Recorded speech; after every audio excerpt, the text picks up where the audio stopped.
চুপ, একদম চুপ। একটা শব্দ প্রকাশ করবি না, আর যদি করিস তাহলে আমার চেয়ে খারাপ আর কেউ হবে না। করে আমার মাথাটা খারাপ করে দিল। ইশারা চুপ করে গেল প্রকাশের ধমক শুনে। প্রকাশও কিছুটা নিজেকে শান্ত করে ইশারা বেড়ে যেখানে বসে আছে সেখানে ইশারার কাছে গিয়ে বলল, আই এম সরি ইশারা, আসলে আমি ভাবিনি এমন কিছু করে বসবো তোমার সাথে।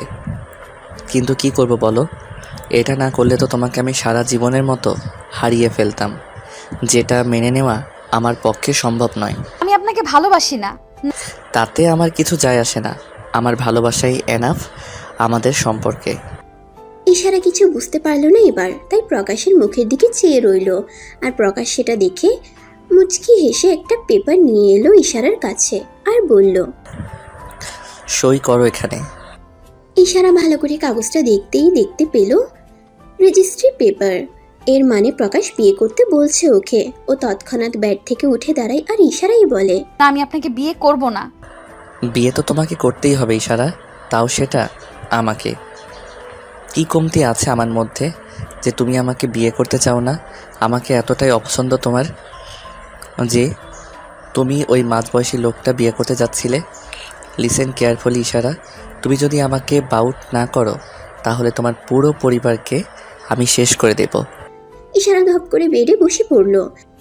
ইশারা কথা বলতে পারে না, ইশারা করেই মানুষকে কথা বোঝায়, কিন্তু অনেকে তো বোঝে না, তাই একটা খাতা পেন রাখে সবসময় নিজের কাছে, যাতে ওটাতে লিখে বোঝাতে পারে। ইশারা জন্মগত বোবা নয়। ইশারা যখন বয়স 14 তখন বাবা মায়ের অ্যাক্সিডেন্টের খবর শুনে সে একটা চিৎকার দিয়ে অজ্ঞান হয়ে যায়। আর তারপর ডাক্তার বলে শকের কারণে এমনটা হয়েছে। মেনে নিতে পারেনি ব্যাপারটা। ইশারা কথা না বলতে পারলেও কানে সব শুনতে পায়, কিন্তু খুব বেশি জোরে সাউন্ড ওর কানের পক্ষে ক্ষতিকারক। ডাক্তার বলেছেন তাই ইশারা কানে তুলো গুজে রাখে, আর সবার কথা মোটামুটি শুনতেও পায়। আজ প্রকাশের সব কথা ইশারা শুনতে পেয়েছে। ইশারা কি করবে বুঝতে পারছে না। এখন যদি ইশারা বিয়ে না করে প্রকাশকে, তাহলে হয়তো প্রকাশ সত্যি ওর পরিবারকে মেরে ফেলবে।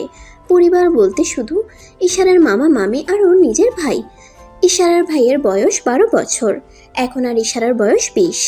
অনার্স শেষ বর্ষে পড়ছে ইশারা। মামি এমনিতেই পড়তে দিতে চায় না, ঘরে সব কাজ কর্ম দিয়ে কলেজে যেতে দেয় না, আর সেই কারণেই বিয়ে দিয়ে দিচ্ছিল। আসল কারণটা অবশ্য তা নয়, এর একটা অন্য কারণ আছে। সাইন করো ইশারা।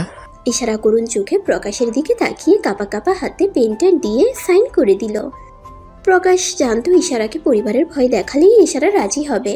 ইশারার মামা মামি যতই খারাপ হোক, ইশারা ওদেরকে খুব ভালোবাসে, সেটা প্রকাশ ছাড়া ভালো কেউ জানে না। পরের পর্বগুলিতে বুঝতে পারবেন কারণটা। প্রকাশ কাগজটা নিয়ে নিল আর পাশের টেবিলে রেখে ইশারার দিকে ছুটতে লাগলো। বেডের উপর ভর করে ইশারা নড়াচড়া করছে না, একভাবেই বসে আছে। কী বা করবে? এখন তো প্রকাশের পুরো অধিকার আছে ইশারার উপর।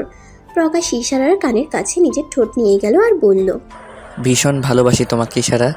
আমি জানি তুমি আমায় পছন্দ করো না, কিন্তু তুমি আমায় যতটা খারাপ ভাবো আমি ততটা খারাপও নই। তুমি কথা বলতে পারো না, এতে আমার কিছু যায় আসে না ইশারা। তুমি কথা বলতে পারো না, এতে আমার কিছু যায় আসে না। ইশারা তো করতে পারো। ইশারাই ভালোবাসার প্রকাশ হবে আমাদের সম্পর্কে। প্রকাশ কথাগুলো বলেই উঠে চলে গেল পেপারটা নিয়ে। আর দরজাটা লক করে দিতেই ইশারা দরজার সামনে গিয়ে দরজা ধাক্কাতে লাগলো। আর প্রকাশ তা পাত্তা না দিয়েই চলে গেল। কিছুক্ষণ আগে ইশারা বিয়ের সাজে বসে রয়েছে নিজের ঘরে, কিন্তু চোখ দিয়ে সমানে জল গড়িয়ে পড়ছে, যার ফলে কাজলটা লেপটে গেছে। বেশি ভারী মেকআপ করেনি ইশারা, সামান্য কয়েকটা হালকা গয়না পড়েছে, তাও সেগুলো সোনা নয়, ইমিটেশনের। ইশারা কনের ভেসে বসে রয়েছে, ঠিক সেই সময় ওর মামা আর মামি ওর ঘরে প্রবেশ করলো। কি রে মা, তুই এভাবে চোখের জল ফেলছিস কেন? ইশারা করুণ চোখে মামার দিকে তাকালো, আর মামা বলল, কষ্ট পাস না মা, বিয়ে তো সব মেয়েরাই একদিন না একদিন হয়। এই বিয়েতে কেন খুশি হবে আমার দিদিয়া? একটা বুড়ো লোকের সাথে কেন বিয়ে দিচ্ছ তোমরা আমার দিদিয়াকে? হ্যাঁ, বিয়ে না করলে তোর চিকিৎসা কে করাবে? হ্যাঁ, জানিস কত খরচা হবে তোর অপারেশন করতে? ইশারা যদি গিরিশ বাবুকে বিয়ে করে, তাহলে গিরিশ বাবু বলেছেন সব খরচ উনিই দেবেন, তাই ইশারা বিয়ে করবে। দরকার নেই অপারেশনের। ভাই তুই কষ্ট দিস না, আমি ঠিক আছি। কিন্তু কনেকে ডাকছে গো বিয়ের জন্য। হ্যাঁ হ্যাঁ, এই তো যাচ্ছে। ইশারাকে নিয়ে গিয়ে বিয়ের আসরে বসিয়ে দিল ওর মামি। ইশারার পাশেই বসে রয়েছে ওর বর, যার বয়স কিনা প্রায় 50। একবার বউ মরে গেছে, এমনকি মেয়েও আছে একটা, আর ইশারার বয়স এখন সবে 20। ইশারা চুপচাপ নিচের দিকে তাকিয়ে বসে আছে। ওদের রেজিস্ট্রি হবে, কোনো আচার আচরণ হবে না। উকিল এসে পড়েছেন অনেক আগে, আর বরের সইও নেওয়া হয়ে গেছে। বাকি এখন ইশারার সাইন। ইশারা যেই না পেন হাতে নিয়ে সই করতে যাবে, তখনই বিকট এক শব্দ হলো, গুলি চলার শব্দ। সবাই তো ভয় পেয়ে গেছে। ইশারা এবং সবাই সামনে তাকাতেই দেখলো প্রকাশ হাতে একটা পিস্তল নিয়ে বাতাসে গুলি করে চোখ লাল আর চোয়াল শক্ত করে দাঁড়িয়ে আছে। ইশারার মামা মামি প্রায় ভয় পেয়ে গেছেন প্রকাশের এমন রূপ দেখে।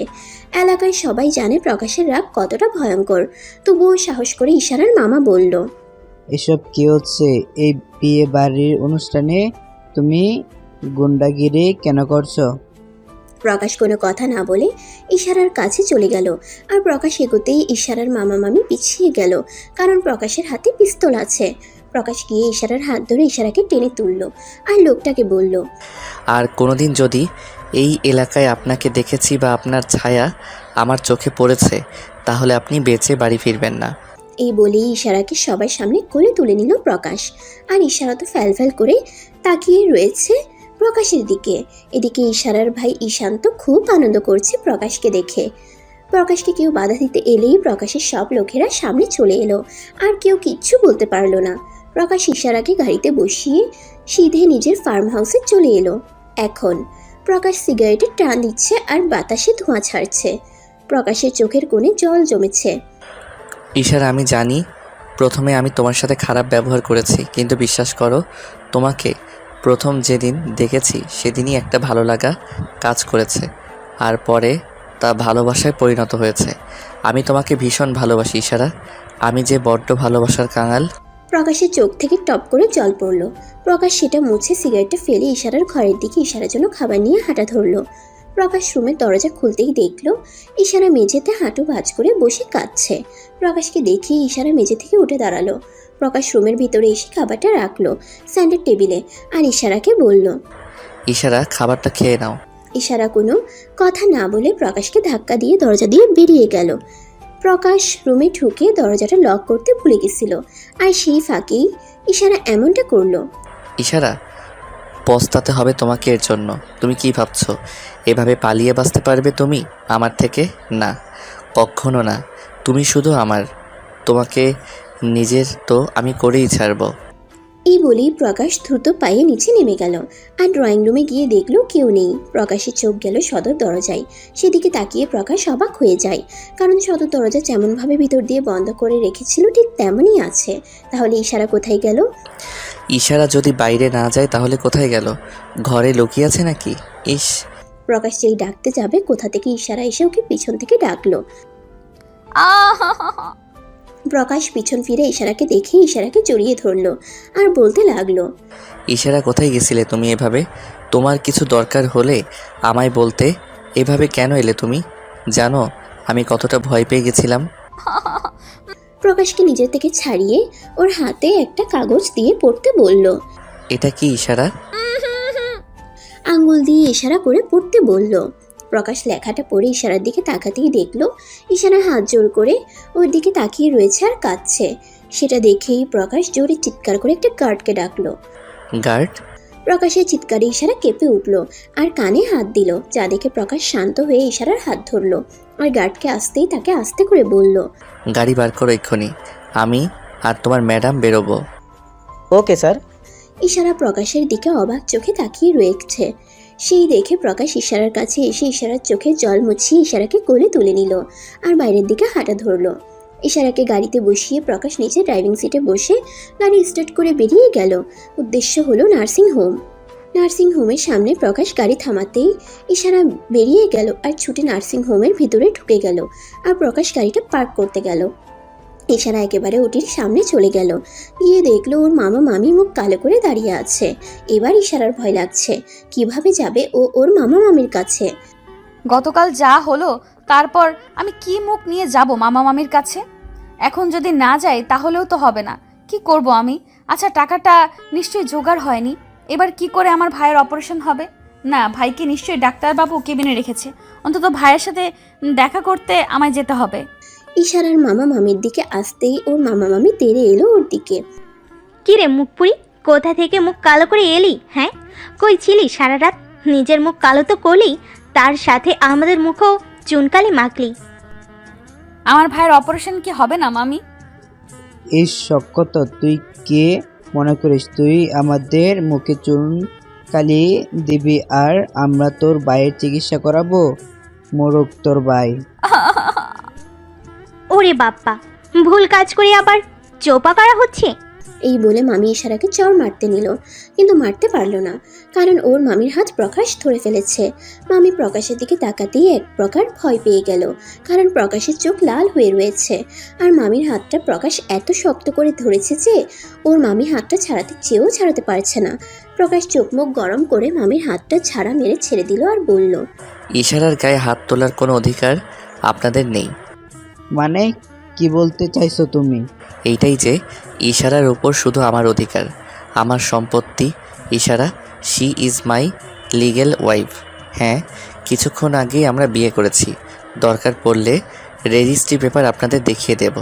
আর এবার থেকে ইশারার গায়ে হাত তোলার কথা স্বপ্নেও ভাববেন না, আপনাদের জন্য সেটা ভালো হবে না। ইশারার মামা মামি এবার একটু ভয় পেয়ে গেল। ওদের ধারণা আছে প্রকাশের ক্ষমতা আর রাগ সম্পর্কে। প্রকাশ কোনো ভুল কাজকে কোনোদিন প্রশ্রয় দেয় না, তাই ইশারার মামা মামি আর কিছু বলল না। এদিকে ইশারা এতক্ষণ অবাক হয়ে প্রকাশের কথাগুলো শুনছিল। এবার বলুন, ঈশান কোথায়? ও তো ওটির পাশেই কেবিনে আছে। ইশারা কথাটা শুনেই দৌড়ে ওই কেবিনে চলে গেল, আর পিছন পিছন প্রকাশও গেল। ইশারা কেবিনে ঢুকতেই দেখলো ঈশান শুয়ে রয়েছে, আর ওর মুখে অক্সিজেন মাস্ক লাগানো। ইশারা গিয়ে ঈশানের মাথায় হাত রাখতেই ঈশান চোখ খুলে ইশারার দিকে তাকিয়েই উঠে বসলো মাস্ক খুলে। আরে আরে কি করছো? মাস্ক খুলছো কেন?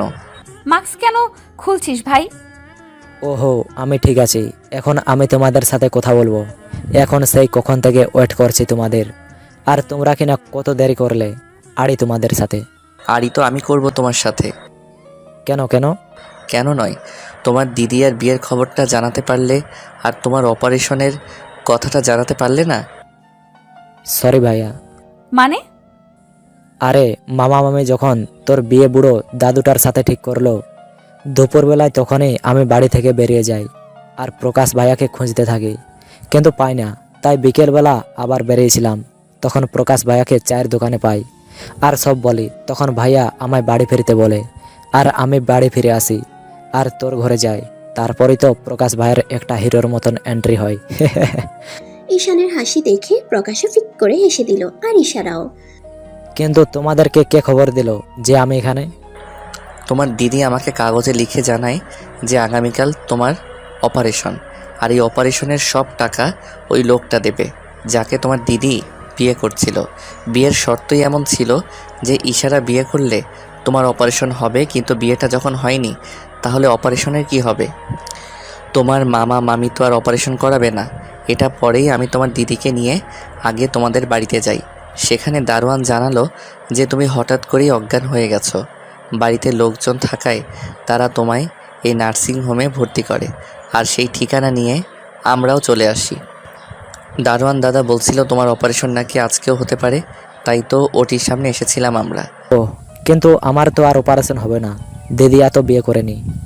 বিয়ে করেনি তো কি হয়েছে, আমি তো আছি, আমি করাবো তোমার অপারেশন, বুঝলে? তাই জানো ভাইয়া, মামা মামি দিদিয়াকে ভীষণ কষ্ট দেয়। আমার দিদিয়াকে পড়াশোনা করতে দেবে না বলে কলেজের সময় বাড়ির কাজ করাই, আর বিকেলে পড়তে বসলে এটা ওটা কাজ দেয়। রান্না করার ভুল করলে গরম খুঁটে দিয়ে ছেঁকা দেয়। আর এই যে গয়নাগুলো পরে আছে, এগুলো সব নকল গয়না। আমার মায়ের সোনার গয়নাগুলো কেড়ে নিয়েছে দিদিয়ার থেকে। তুমি দিদিয়াকে কোনো কষ্ট দিও না প্লিজ। প্রকাশ ঈশানকে বুকে জড়িয়ে নিল, আর ছলছল চোখে ইশারার দিকে তাকালো। দেখলো ইশারা ঠোঁট কামড়ে ধরে নিজের কান্না আটকানোর চেষ্টা করছে।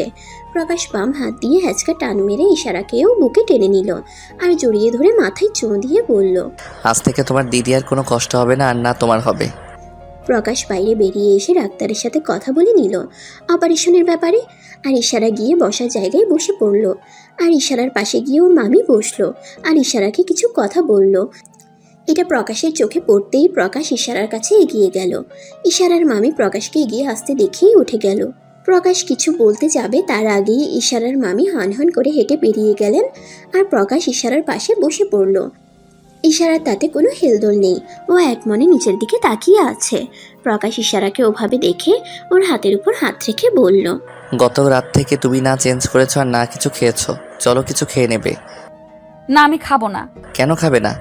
ইশারা ওর ভাইয়ের কেবিনের দিকে তাকাতেই প্রকাশ বুঝতে পারল। আগামীকাল অপারেশন হবে আর আজকে ওকে অ্যাডমিট থাকতে হবে। আমি কথা বলে নিয়েছি ডক্টরের সাথে। এখন চলো, ঈশান ঘুমাচ্ছে। ইশারাকে নিয়ে উঠে গেল প্রকাশ আর ইশারাও চলে গেল প্রকাশের সাথে। প্রকাশ বাড়িতে এসে ইশারাকে রুমে পাঠিয়ে দিল আর নিজে গার্ডদের সাথে কিছু কথা বলতে লাগলো। এদিকে ইশারা তো রুমে গিয়ে ঠাই বসে আছে আর ভাবছে, আমি কি করে ড্রেস চেঞ্জ করব? আমার তো এখানে কোনো জামা কাপড় নেই। ওনাকে কি একবার বলবো নাকি? না থাক। প্রকাশ ঘরে এসে দেখলো ইশারা ড্রেস চেঞ্জ করেনি, বসে বসে কিছু একটা ভাবছে। প্রকাশ ইশারার সামনে দাঁড়াতে ইশারা ঘাবড়ে গিয়ে উঠে দাঁড়ালো। ড্রেস চেঞ্জ করতে বলেছিলাম। ইশারা কাচুমাচু করছে। আমি কিছু বলেছি? করনি কেন? ইশারা আবার চুপ করে রয়েছে। প্রকাশ কিছু একটা ভেবে আলমারির কাছে গেল আর আলমারি থেকে একটা প্যাকেট নিয়ে এসে ইশারার হাতে দিল আর বলল, ওখানে তোমার যা যা জিনিস লাগবে সব আছে। আমি আমার মেয়েটকে দিয়ে অনেক আগেই আনিয়ে রেখেছি। আর যদি তোমার কোনো হেল্প লাগে তাহলে আমাদের মেইট সীমাকে ডেকে নিও। ইশারা প্রকাশের হাত থেকে প্যাকেটটা নিয়ে ওয়াশরুমে চলে গেল চুপচাপ। প্রকাশের কিছু একটা খটকা লাগলেও কিছু বলল না, চলে গেল ফ্রেশ হতে। ইশারা প্রায় 1 ঘন্টা যাবৎ শাওয়ার নিচ্ছে আর এদিকে প্রকাশ ইশারার জন্য অপেক্ষা করছে। যেই না প্রকাশ ডাকতে যাবে ইশারাকে, তখনই ইশারা বেরিয়ে এলো হাতে একটা টাওয়াল নিয়ে চুল মুছতে মুছতে। প্রকাশ তো ইশারাকে দেখে পুরো হা হয়ে রয়েছে। এখন ইশারার মুখে সামান্য মেকআপটাও নেই। ইশারাকে দেখে প্রকাশের সেদিনের কথা মনে পড়ে যাচ্ছে, যেদিন প্রথম ইশারাকে দেখেছিল প্রকাশ। এখন আরও বেশি স্নিগ্ধ লাগছে ইশারাকে। এদিকে ইশারা বেরিয়েই প্রকাশকে দেখতে পায়। প্রকাশ সোফায় বসে রয়েছে, সামনের টেবিলে খাবার সাজিয়ে। প্রকাশের এমন চাহনি দেখে ইশারা কিছুটা লজ্জা পায় আর প্রকাশ একভাবেই চেয়ে রয়েছে। প্রকাশ উঠে গিয়ে ইশারার হাত ধরে সোফায় বসালো আর প্লেটে রাখা খাবার হাতে নিয়ে ইশারার মুখের সামনে ধরলো।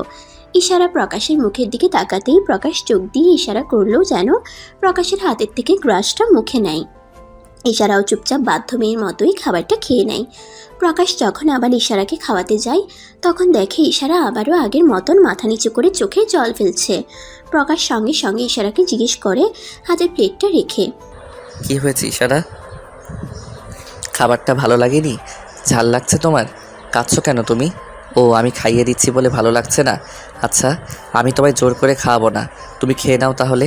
আমি তোমাকে জোর করতে চাই না, বিয়েটা হয়তো জোর করেই করেছি, কিন্তু ভালোবাসার জন্য কখনো জোর করব না। এই বলে প্রকাশ উঠে যেতে নিলেই ইশারা প্রকাশের হাত টেনে ধরে।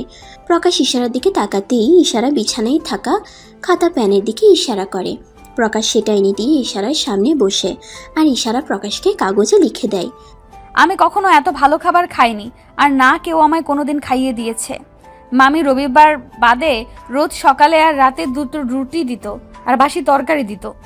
দুপুরের ডাল ভাত ছাড়া কিছুই দিত না, শুধু রবিবার মাছ দিত। আবার অনেক সময় কলেজে গেলে ঘরের কাজ বাকি থাকলে খেতে দিত না। প্রথমবার এত ভালো খাবার খেলাম হয়তো, তার জন্য ধন্যবাদ। আপনি আমায় খাইয়ে দিলে আমি কিছু মনে করব না। দেবেন আমাকে খাইয়ে? প্রকাশের চোখে জল টলমল করছে ইশারার কথা শুনে। প্রকাশ ভাবছে মানুষ এতটা নিষ্ঠুর কি করে হতে পারে। প্রকাশ সঙ্গে সঙ্গে ইশারাকে আবার খাবার খাইয়ে দিতে লাগলো। এরই মাঝে ইশারা আবার কিছু একটা লিখে প্রকাশের সামনে ধরলো। আচ্ছা, আপনি আমায় আর আমার ভাইকে এত সাহায্য কেন করছেন? আমি তো আপনার কেউ হই না, তাই না? তুমি কবে বুঝবে বলো তো আমি তোমাকে ভালোবাসি? এখনো বিশ্বাস হয় না আমায়?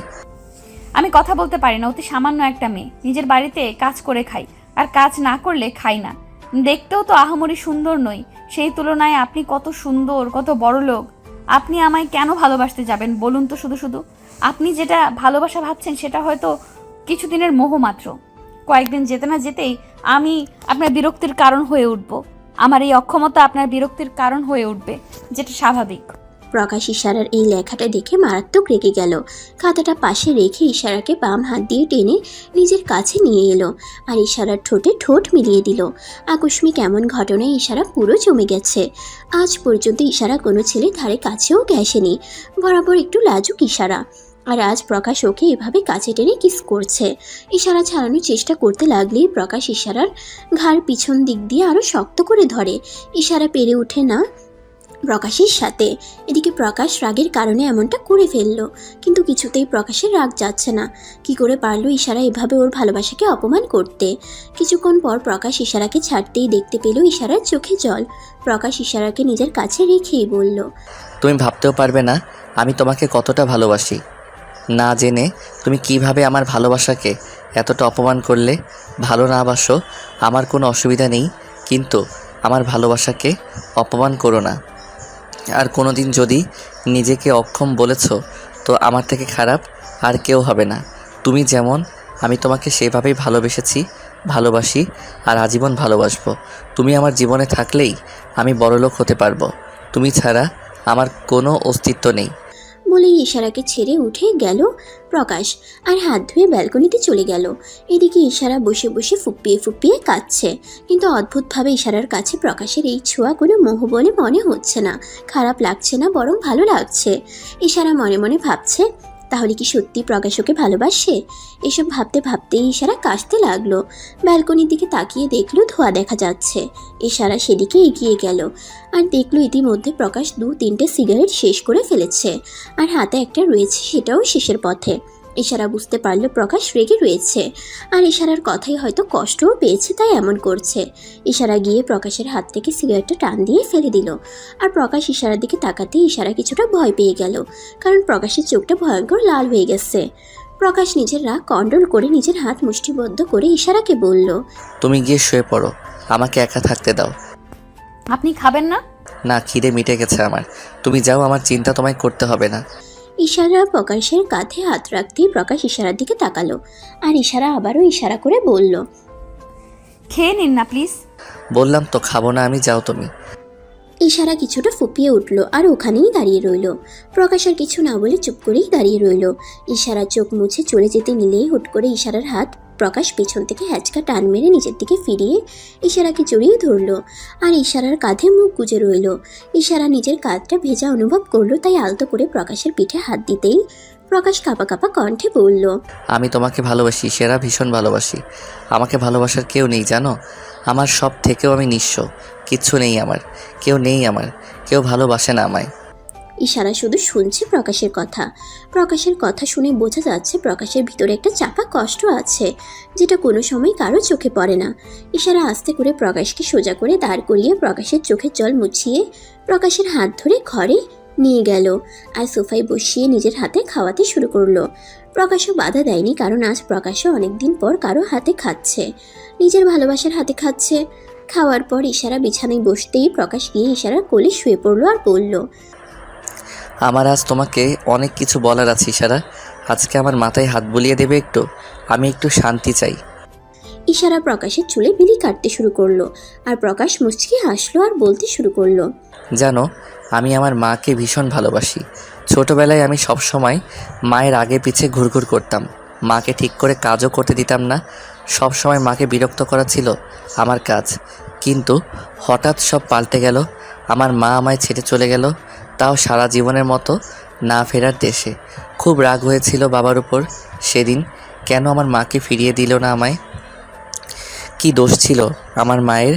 কথা বলতাম না বাবার সাথে, ভাবতাম বাবা ইচ্ছে করে মাকে দূরে সরিয়ে দিয়েছে আমার থেকে, কারণ আমি বাবাকে আদর করতাম না, কাছে যেতাম না। তাই পরে যখন বড় হলাম তখন বুঝলাম যে আমার মায়ের ক্যান্সার ছিল, লাস্ট স্টেজ, বাঁচানো সম্ভব ছিল না। তখন আর কিছু বলতাম না বাবাকে।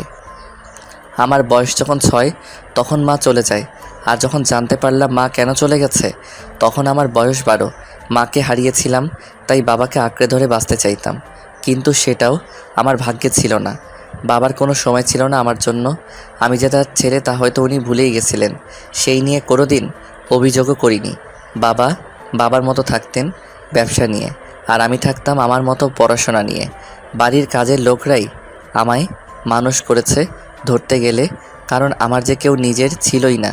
পিসির বিয়ে হয়ে গেছিল আর কাকা আলাদা হয়ে গেছিল বাবার সাথে ঝগড়া করে, তাই আরও একা হয়ে যাই আমি। জানো, তোমার মতো আমাকেও আমার বাড়িতে অবহেলা করা হতো। এইভাবেই অবহেলা পেয়ে বড় হতে থাকি। যখন কলেজে উঠলাম তখন জানো মাথায় সব সময় রাগ চড়ে থাকতো। খুব অ্যারোগেন্ট ছিলাম। বুঝলাম অনেক গরিব মানুষ বড়লোকদের হাতে নিপীড়িত হচ্ছে, তাই হয়ে গেলাম মাফিয়া। এটা করে অন্তত একটু ভালোবাসা পেয়েছিলাম। সব বয়স্ক মানুষেরা যখন আমাকে নিজের ছেলে বলতো তখন আর নিজেকে একা মনে হতো না। এভাবে দিনটা কাটতো, কিন্তু রাতে যেন সব কষ্ট আমার মনে আবারও উকি দিত, মনে করিয়ে দিত আমার কেউ নেই। তাই আলাদা হয়ে গেলাম আমি। নিজের বাড়ি কিনে নিলাম। এটা আমার 2 নম্বর বাড়ি। আর আরেকটা ফ্ল্যাট আছে যেটা আমি প্রথম কিনেছিলাম। এরপর আমার বাবার আমাকে দরকার পড়ে তার বিজনেসের জন্য। আমি না করলে আমার সাথে আবার বিরোধিতা শুরু হয়। আর আমি তো আমি, তাই সেই দিনের পর থেকে বাবার সাথে কোনো কথা নেই আমার। প্রকাশ থেমে গেল এতটুকু বলে। ইশারা প্রকাশের চুলে বিলি কাটতে কাটতে মন দিয়ে কথাগুলো শুনছিল। বিছানায় হেলান দিয়ে হঠাৎ করে থেমে যাওয়ায় উঠে বসলো। দেখলো প্রকাশ নিজের চোখের জলটা মুছে নিল আর আবার বলতে শুরু করলো। আমার জীবন তো এইভাবে চলছিল, তারপর তুমি এলে আমার জীবনে। যেই দিন তোমায় বাজে কথা বলেছিলাম রাস্তায়, সেই দিন তোমায় প্রথম দেখেছিলাম আমি। কিন্তু তোমার দিকে কিছু বখাটে ছেলে বাজে নজরে তাকিয়েছিল, তাই আমার সহ্য হয়নি আর এতটা রিয়েক্ট করেছিলাম। আর তারপরে দ্বিতীয়বার দেখেছিলাম মেইন রোডে। আমি না দেখলে সেদিন একটা অ্যাক্সিডেন্ট হয়ে যেত তোমার। সেদিনও তোমাকে অনেক বকেছিলাম, আর তারপরে চায়ের দোকানের কাকা আমাকে তোমার কথা বলে। ব্যাস, তারপর আর কি, আমি বাড়ি ফিরে যাই, কিন্তু আমার রাতের ঘুম উড়ে যায়। চোখ বুঝলেই শুধু তোমার মুখটা চোখে ভাসছিল। In past. ইশারা বোবা। কথাটা শোনার পর প্রকাশ ইশারা যাওয়ার পথে এক দৃষ্টিতে তাকিয়ে থাকে আর তারপর চলে যায় কোনো কথা না বলে। বাড়ি ফিরে শাওয়ার নিয়ে নেয় আর চুপ করে শুয়ে পড়ে। সময়টা ছিল বিকেল 4টে আর প্রকাশ খালি এপাশ ওপাশ করছে শুয়ে শুয়ে। শেষমেশ উঠে বসলো আর বিরক্তির স্বরে বলে উঠল। উফ, কেন বারবার ওই মেয়েটার মুখ চোখের সামনে ভাসছে কেন? কি এমন আছে ওই মেয়েটার মধ্যে যা নিমিষে আমার শান্তি কেড়ে নিল? ধ্যাত, চোখ বুঝলেই শুধু ওর ওই কান্না ভরা মুখটা ভেসে উঠছে। আই থিঙ্ক না জেনে ওর সাথে মিসবিহেভ করেছি বলে এমন হচ্ছে। এই বলে প্রকাশ গ্লাসে রাখা জল খেয়ে নিল ঢক ঢক করে আর একটা লম্বা নিঃশ্বাস নিল আর সিগারেট হাতে নিয়ে ব্যালকনিতে চলে গেল। পরের দিন প্রকাশ কলেজের সামনে দাঁড়িয়ে আছে। ইশারার কলেজের সামনে সব মেয়েরা হাঁ করে প্রকাশকে দেখছে। সেদিকে প্রকাশের কোনো খেয়াল নেই।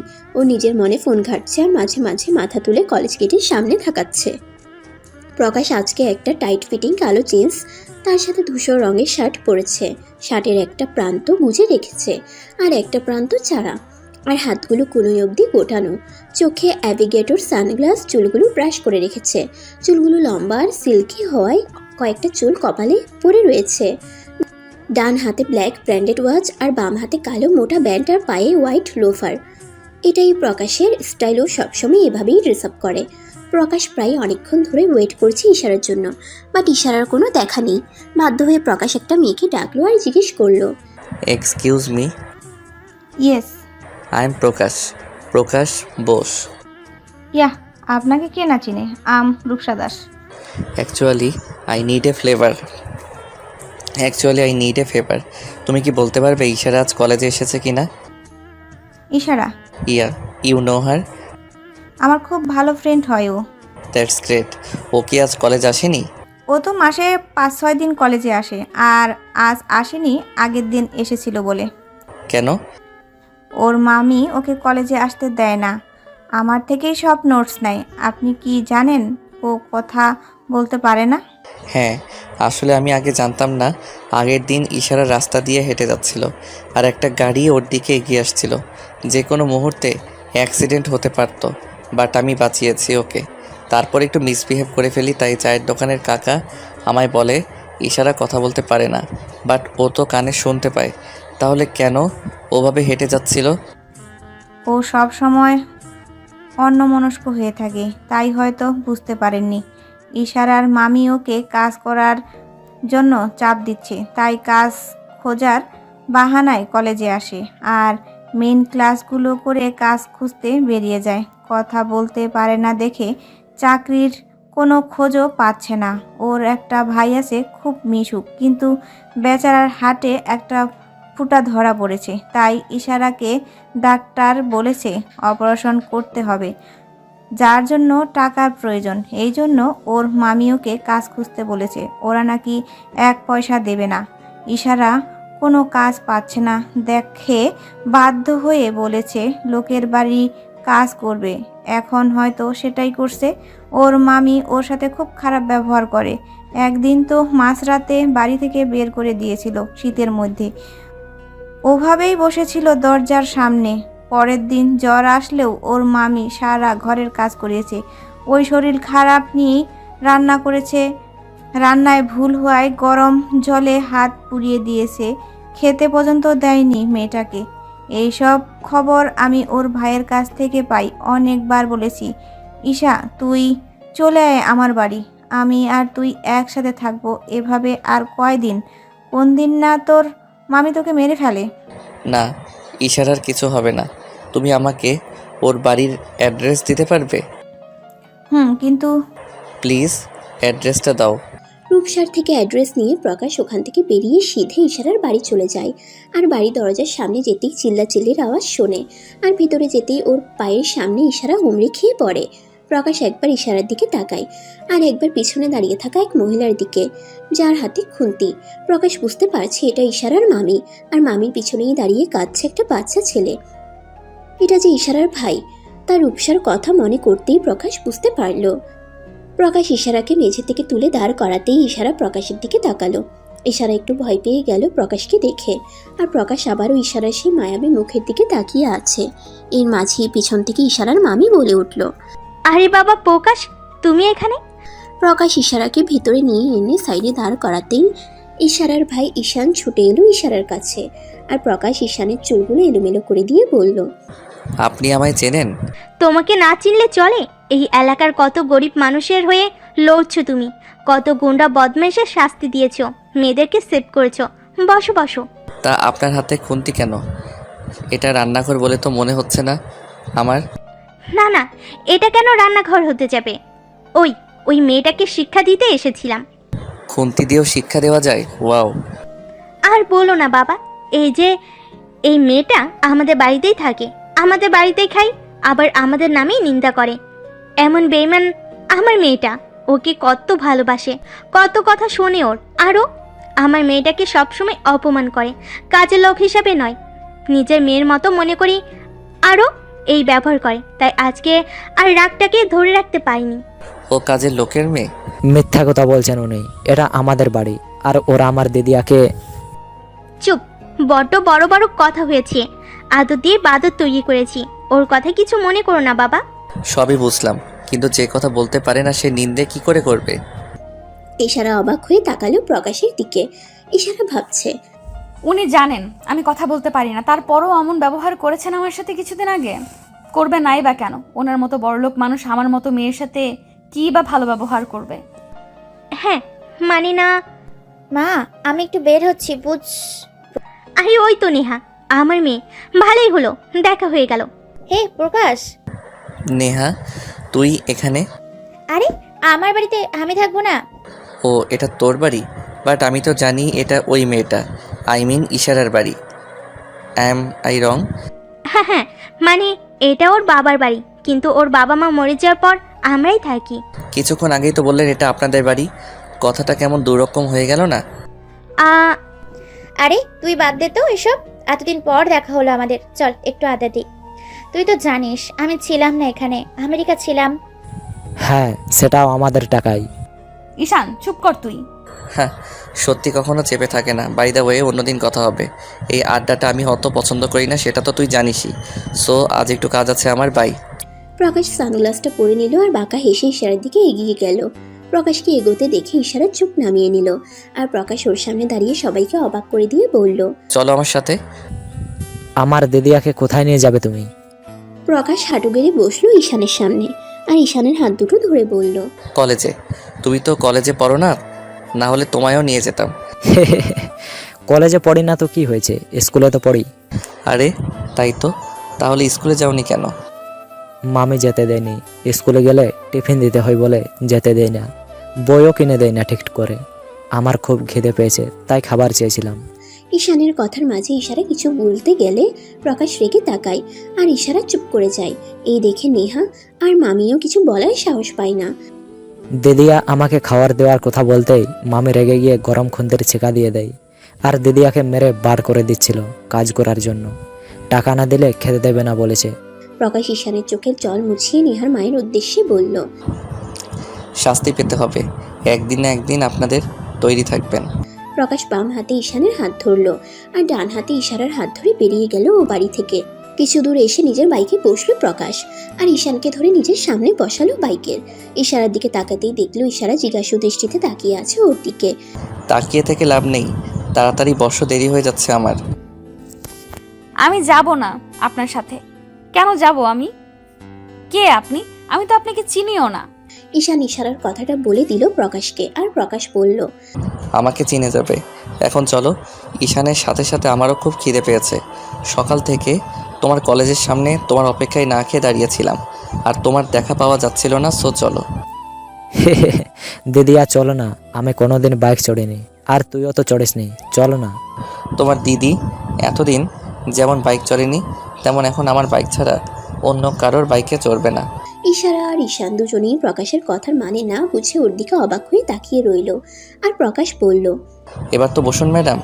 ইশারা আর কিছু না বলে বসে পড়লো বাইকে, কিন্তু প্রকাশকে ধরলো না। সেটা দেখে প্রকাশ বলল, আমি টিকটকের ভিডিও করছি না এখানে যে তুমি ধরে বসবে না। আমি কিছু দূর গিয়ে একটা ব্রেক মারবো, আর তুমি আমাকে ধরে বসবে। ব্রেক মারলে ছিটকে রাস্তায় পড়বে যা চেহারা, তাতে এর চেয়ে বেশি আর কিছু হবে না। সো চুপচাপ ধরে বসো। খারুস, এটা আমি কি বলেছি? নাকি টিকটক ভিডিও হচ্ছে এখানে? এসব যত সব। প্রকাশকে ধরে বসলো ইশারা আর প্রকাশ একগাল হেসে বাইক নিয়ে একটা রেস্টুরেন্টে চলে গেল। সেখানে গিয়ে চাউমিন অর্ডার করে দিল। সেই শুনে তো ঈশান নাচানাচি করছে আর প্রকাশ ঈশানের হাসি দেখছে আর মজা করছে ওর সাথে। ইতিমধ্যে প্রকাশ আর ঈশানের ভালো বন্ধুত্ব হয়ে গেছে, কিন্তু ইশারা প্রকাশের সাথে কথা বলছে না। প্রকাশ ঈশানকে বসিয়ে রেখে ইশারার কাছে এলো। ইশারা বাইরে দাঁড়িয়ে ছিল তাই ইশারার কাছে এসে ইশারার হাত ধরতে ইশারা হাত সরিয়ে নিল আর মুখটা কাদো কাদো করে ফেললো। এটা দেখে প্রকাশ প্রথমে অবাক হলেও পরে দেখলো ইশারার হাতটা পুড়ে গেছে। প্রকাশ বলল, সরি, আমি জানতাম না তুমি কথা বলতে পারো না। আগের দিন তুমি যখন চলে গেলে তখন চায়ের দোকানের কাকা আমায় তোমার কথা বলে। আই এম সরি, আমার ওভাবে বিহেভ করা উচিত হয়নি তোমার সাথে। লোকটা তো সরি বলতেই এসেছে, আর আমি কিনা ভাবলাম। তা আমায় কি ক্ষমা করা যাবে? ইশারা হ্যাঁ বোধক মাথা নাড়ালো। আর প্রকাশ বলল, চলো কিছু খেয়ে নেবে, তারপর তোমাকে কলেজে ছেড়ে দিয়ে আসবো। ইশারাকে রেস্টুরেন্টে বসিয়ে দিয়ে প্রকাশ ওদের বলে কোথাও একটা বেরিয়ে গেল আর বলে গেল আসছে। ইশারা চামচ দিয়ে খাচ্ছিল, তাই অসুবিধা হয়নি, কিন্তু জায়গাটা ভীষণ জ্বলছে। তবুও কিচ্ছু বলছে না ইশারা। হঠাৎ করে কোথা থেকে প্রকাশ এসে ইশারার পাশে বসে পড়লো আর ওর হাতটা নিজের কাছে নিয়ে এলো আর ওষুধ লাগাতে শুরু করলো আর তারপর ব্যান্ডেজ করে দিল।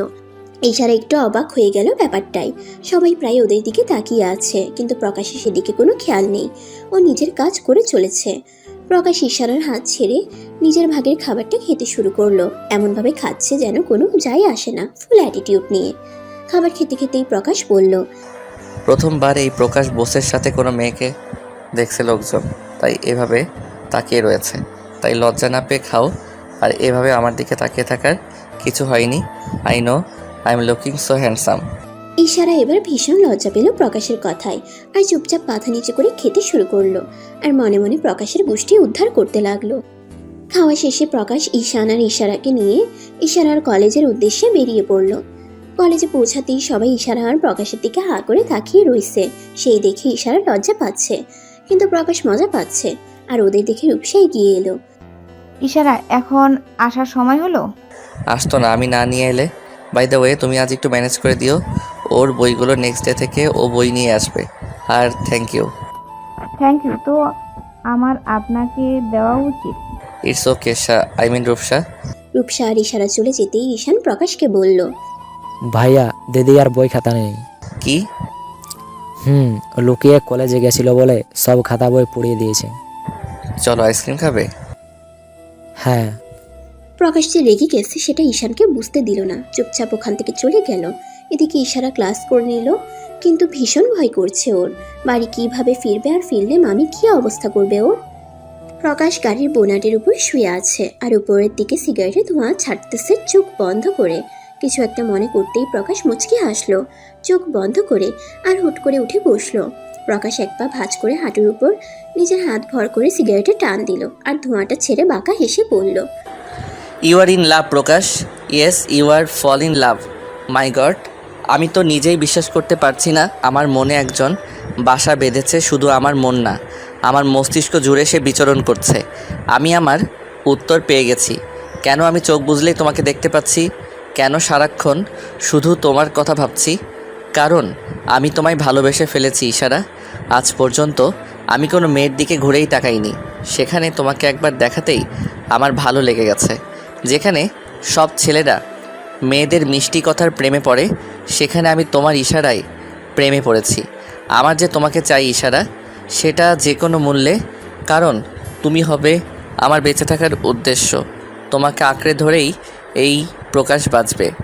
প্রকাশ লাফ দিয়ে গাড়ি থেকে নামলো আর গাড়িতে গিয়ে বসে পড়লো। গাড়ি স্টার্ট দিয়ে বেরিয়ে পড়লো ইশারার কলেজের উদ্দেশ্যে। এতক্ষণ প্রকাশ একটা নির্জন জায়গায় গাড়ির বোনাটের উপর শুয়েছিল আর নিজের প্রশ্নের উত্তর খুঁজছিল, যা প্রকাশ পেয়ে গেছে। ইশারা রাস্তার সাইড দিয়ে হেঁটে বাড়ি ফিরছে, মনে একরাশ আতঙ্ক নিয়ে।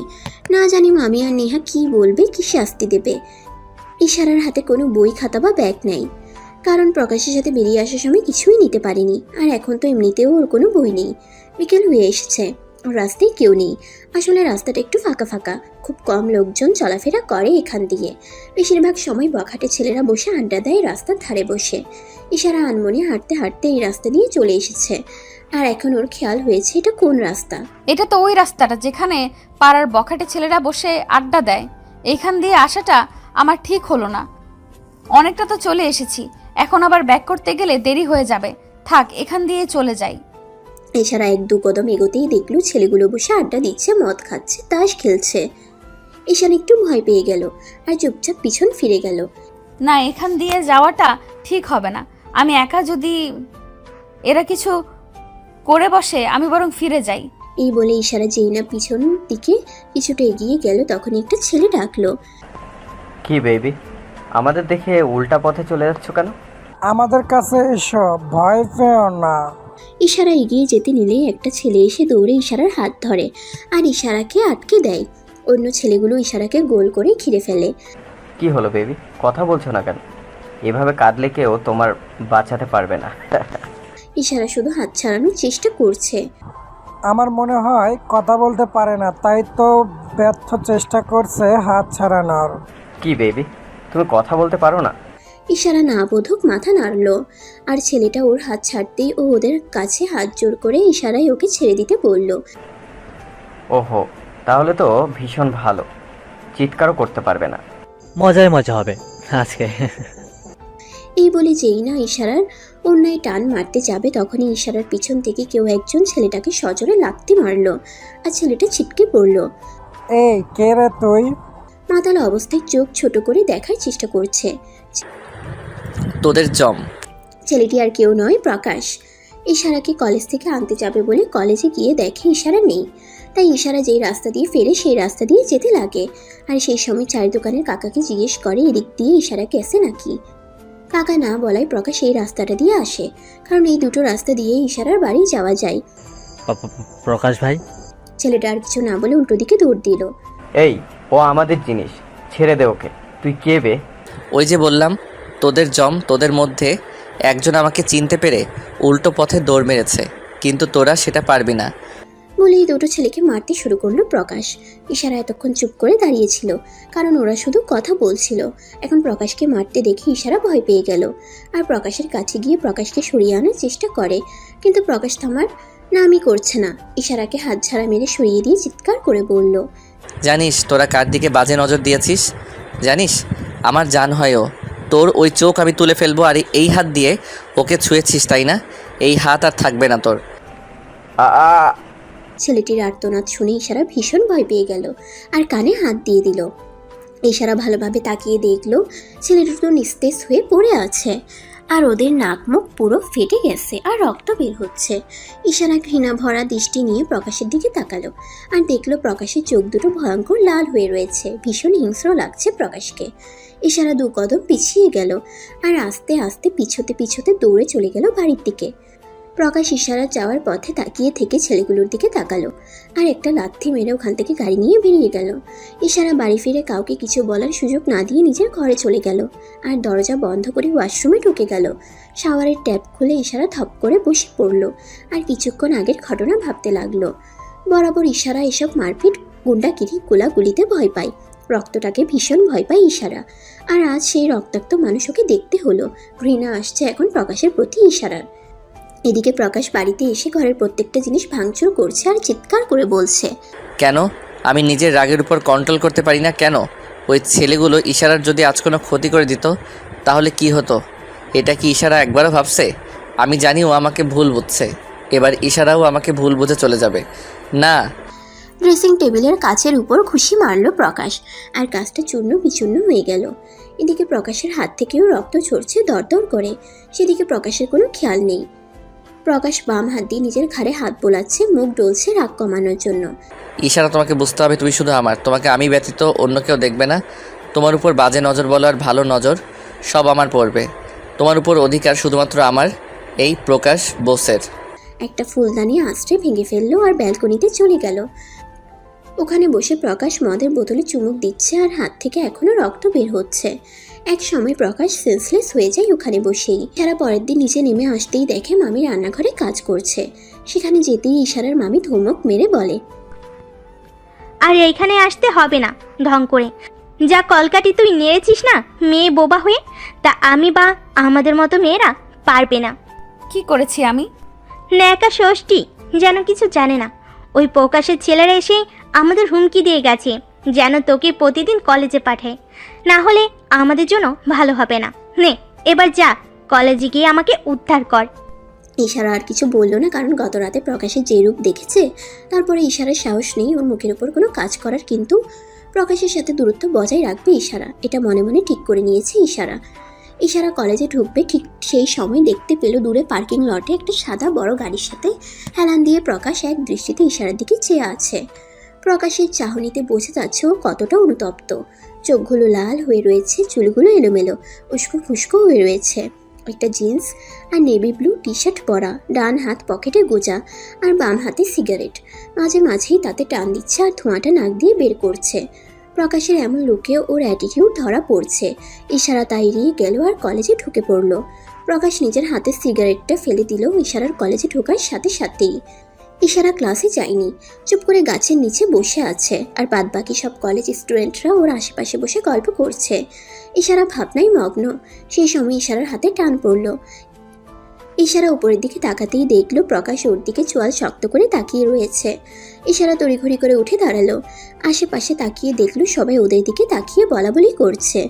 ইশারা প্রকাশের থেকে হাত ছাড়ানোর চেষ্টা করলেই প্রকাশ এক টান মেরে ইশারাকে নিজের সাথে মিশিয়ে নেয় আর কোলে তুলে নেয়। পুরো কলেজ অবাক হয়ে ওদের দিকে তাকিয়ে রয়েছে। কারণটা হলো প্রকাশ। যে প্রকাশ কোনো মেয়ের দিকে ঘুরেও তাকায় না, সেই প্রকাশ সবার সামনে একটা বোবা মেয়েকে কোলে তুলেছে। ইশারা অবাক হয়ে রয়েছে। ছোটাছুটির চেষ্টা করলে প্রকাশ আরও শক্ত করে ইশারাকে ধরে আর তীক্ষ্ণ দৃষ্টি নিক্ষেপ করে। তাতে ইশারা শান্ত হয়ে যায় আর চুপ করে এদিক ওদিক তাকাতে থাকে। আর প্রকাশ ইশারাকে কোলে করে নিয়ে বেরিয়ে যায় কলেজ থেকে। প্রকাশ ইশারাকে কোলে করে নিয়ে এসে গাড়িতে বসায় আর জোর করে সিট বেল্ট লাগিয়ে দেয় আর নিজে ড্রাইভিং সিটে বসে ওখান থেকে বেরিয়ে যায়। প্রকাশ ফুল স্পিডে গাড়ি ড্রাইভ করছে, যা দেখে ইশারার ভীষণ ভয় হচ্ছে। প্রকাশকে আবারও গত রাতের মতো ভয়ানক লাগছে। ইশারা ভাবছে প্রকাশ না ওই ছেলেটার মতো ওকেও মেরে ফেলে। কি আজব এসব আবোল তাবোল ভাবতেই প্রকাশ জোরে গাড়ি ব্রেক করলো আর ইশারা সামান্য ঝুঁকে পড়লো সামনের দিকে। প্রকাশ গাড়ি থেকে নেমে ইশারার দিকে গিয়ে ওর সিট বেল্ট খুলে টেনে ওকে গাড়ি থেকে নামালো আর গাড়ির দরজাটা বিকট শব্দ করে বন্ধ করে দিল। সেখানে ইশারা আরেক দফা কেঁপে উঠল। প্রকাশ ইশারার থেকে পিছন ফিরে বাম হাত কোমরে দিয়ে আর ডান হাতের 2 আঙ্গুল কপালে স্লাইড করতে লাগলো। এদিকে ইশারা দেখলো একটা নির্জন স্থানে ওরা রয়েছে। এতে ইশারার ভয় সপ্তম আকাশে পৌঁছে গেল। ইশারা 1 পা 2 পা করে পিছুতে লাগলো। ঘুরে হাঁটতে লাগলেই প্রকাশ পিছন থেকে ইশারার হাত ধরে হ্যাচকা টান মেরে নিজের কাছে এনে ইশারার ঠোঁটে ঠোঁট মিলিয়ে দিল। ইশারার দু হাত নিজের বাম হাতে চেপে ধরে রেখেছে প্রকাশ, আর ডান হাত দিয়ে ইশারার মাথা ধরে রেখেছে যাতে ইশারা মুভ না করতে পারে। প্রকাশ টিফলি কিস করছে ইশারাকে। আস্তে আস্তে ইশারার ঠোঁট শুষে নিতে লাগলো প্রকাশ। প্রায় অনেকক্ষণ এভাবে থাকার পর ইশারাকে ছেড়ে দেয় প্রকাশ, আর দেখে ইশারার চোখ বুজে রয়েছে আর চোখ থেকে জল গড়িয়ে পড়ছে। সে এটা দেখে প্রকাশ ইশারার দু গালে হাত দিয়ে কপালে কপাল ঠেকিয়ে বলতে লাগলো, কাল রাতে যদি আমি না যেতাম তাহলে কি হতো একবারও ভাবতে পারছো? যদি ঠিক সময় না গিয়ে ওই ছেলেগুলোকে না মারতাম তাহলে আজ তোমার কত বড় ক্ষতি হয়ে যেত তুমি জানো না। জানার পরেও কেন ওভাবে ওখান থেকে চলে গেলে? শুধু হিংস্র রূপটাই দেখলে আমার, তোমার প্রতি ভালোবাসাটা দেখলে না? ভালোবাসার কথা বলতেই ইশারার চোখ খুলল আর ধাক্কা দিয়ে প্রকাশকে দূরে সরিয়ে দিল। প্রকাশ কিছুটা পিছিয়ে গেল। এমন হঠাৎ ধাক্কা দেওয়ায় প্রকাশ ইশারার দিকে মাথা তুলে তাকাতেই ইশারা বলল, এসব আপনি কি বলছেন? আপনি আমাকে ভালোবাসেন? একটা বোবা মেয়েকে ভালোবাসেন? হ্যাঁ ইশারা, আমি তোমাকে ভালোবাসি, ভীষণ ভালোবাসি। বাঁচতে চাই তোমাকে আঁকড়ে ধরে, নিজের শেষ নিঃশ্বাস পর্যন্ত তোমাকে আমার পাশে চাই, সাথে চাই। আই রিয়েলি লাভ ইউ ইশারা। ইশারা প্রকাশের এমন কথা শুনে স্তব্ধ হয়ে গেছে। কি বলবে ভেবে পাচ্ছে না। ইশারাকে এভাবে চুপ করে যেতে দেখে প্রকাশ ইশারার কাছে গিয়ে বলল, ইশারা, তুমি চাইলেই আমরা আমাদের জীবনটা নতুনভাবে শুরু করতে পারি, সাজিয়ে নিতে পারি। শুধু তুমি আমি বাড়ি যাব। প্রকাশ কিছু বলল না ইশারাকে, একবার শক্ত করে জড়িয়ে ধরলো আর তারপর ইশারাকে নিয়ে ইশারার বাড়ির উদ্দেশ্যে রওনা দিল। সারা রাস্তায় ইশারা চুপ করে নিচের দিকে তাকিয়েছিল, একবারও এদিক ওদিক তাকায়নি। বাড়ির সামনে আসতেই চুপচাপ নেমে গেল আর হেঁটে এগিয়ে গেল বাড়ির দিকে। একবারও পিছন ফিরে তাকালো না।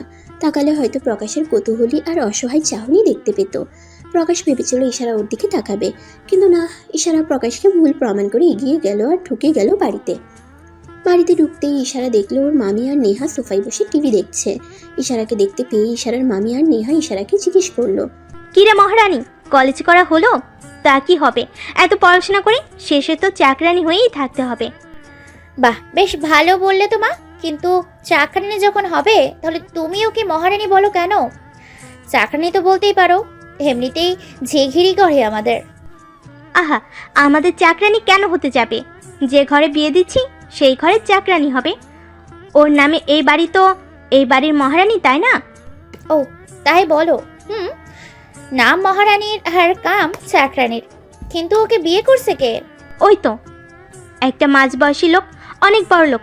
একবার বিয়ে হয়েছিল, বউ নেই, আর একটা মেয়েও আছে। ইশারা বিয়ে করলে নাকি অনেক টাকা ও দেবে আমাদের, আর ওর ভাইয়ের যে অপারেশনটা হওয়ার কথা, হার্টে ফুটো আছে বলে, ওটার সব খরচ উনিই দেবেন। বাঁচবো আপাতত বিদায় হলে। যা বলেছো, এসব বোবা কালা নিয়ে থাকা যায় নাকি? কালা কেন বলছিস? কানে তো সব শোনে। ধুর, দেখো কয়েকদিন পর সেটাও পারবে না। এসব কথা বলে মামি আর নেহা হাসতে লাগলো আর ইশারা চুপচাপ নিজের ঘরে চলে গেল। ইশারা ঘরে গিয়ে বসতেই ঈশান দৌড়ে ইশারার কাছে এলো আর কাঁদতে কাঁদতে বলল, দিদিয়া, তুই আমাকে ছেড়ে চলে যাবি মা বাবার মতো? ইশারা কিছু না বলে ঈশানকে জড়িয়ে ধরলো আর কাঁদতে লাগলো। আজ বাবা মা নেই বলে কত অত্যাচারিত হতে হচ্ছে ওদের দুজনকে। ইশারা জানতো ওর মামি একটা বয়স্ক লোকের সাথে ওর বিয়ে ঠিক করেছে, তাই তো প্রকাশকে কোনো জবাব না দিয়েই চলে এলো। ইশারা এই কয়দিন প্রকাশের সাথে ভালো ব্যবহার করবে বলে ঠিক করেছে।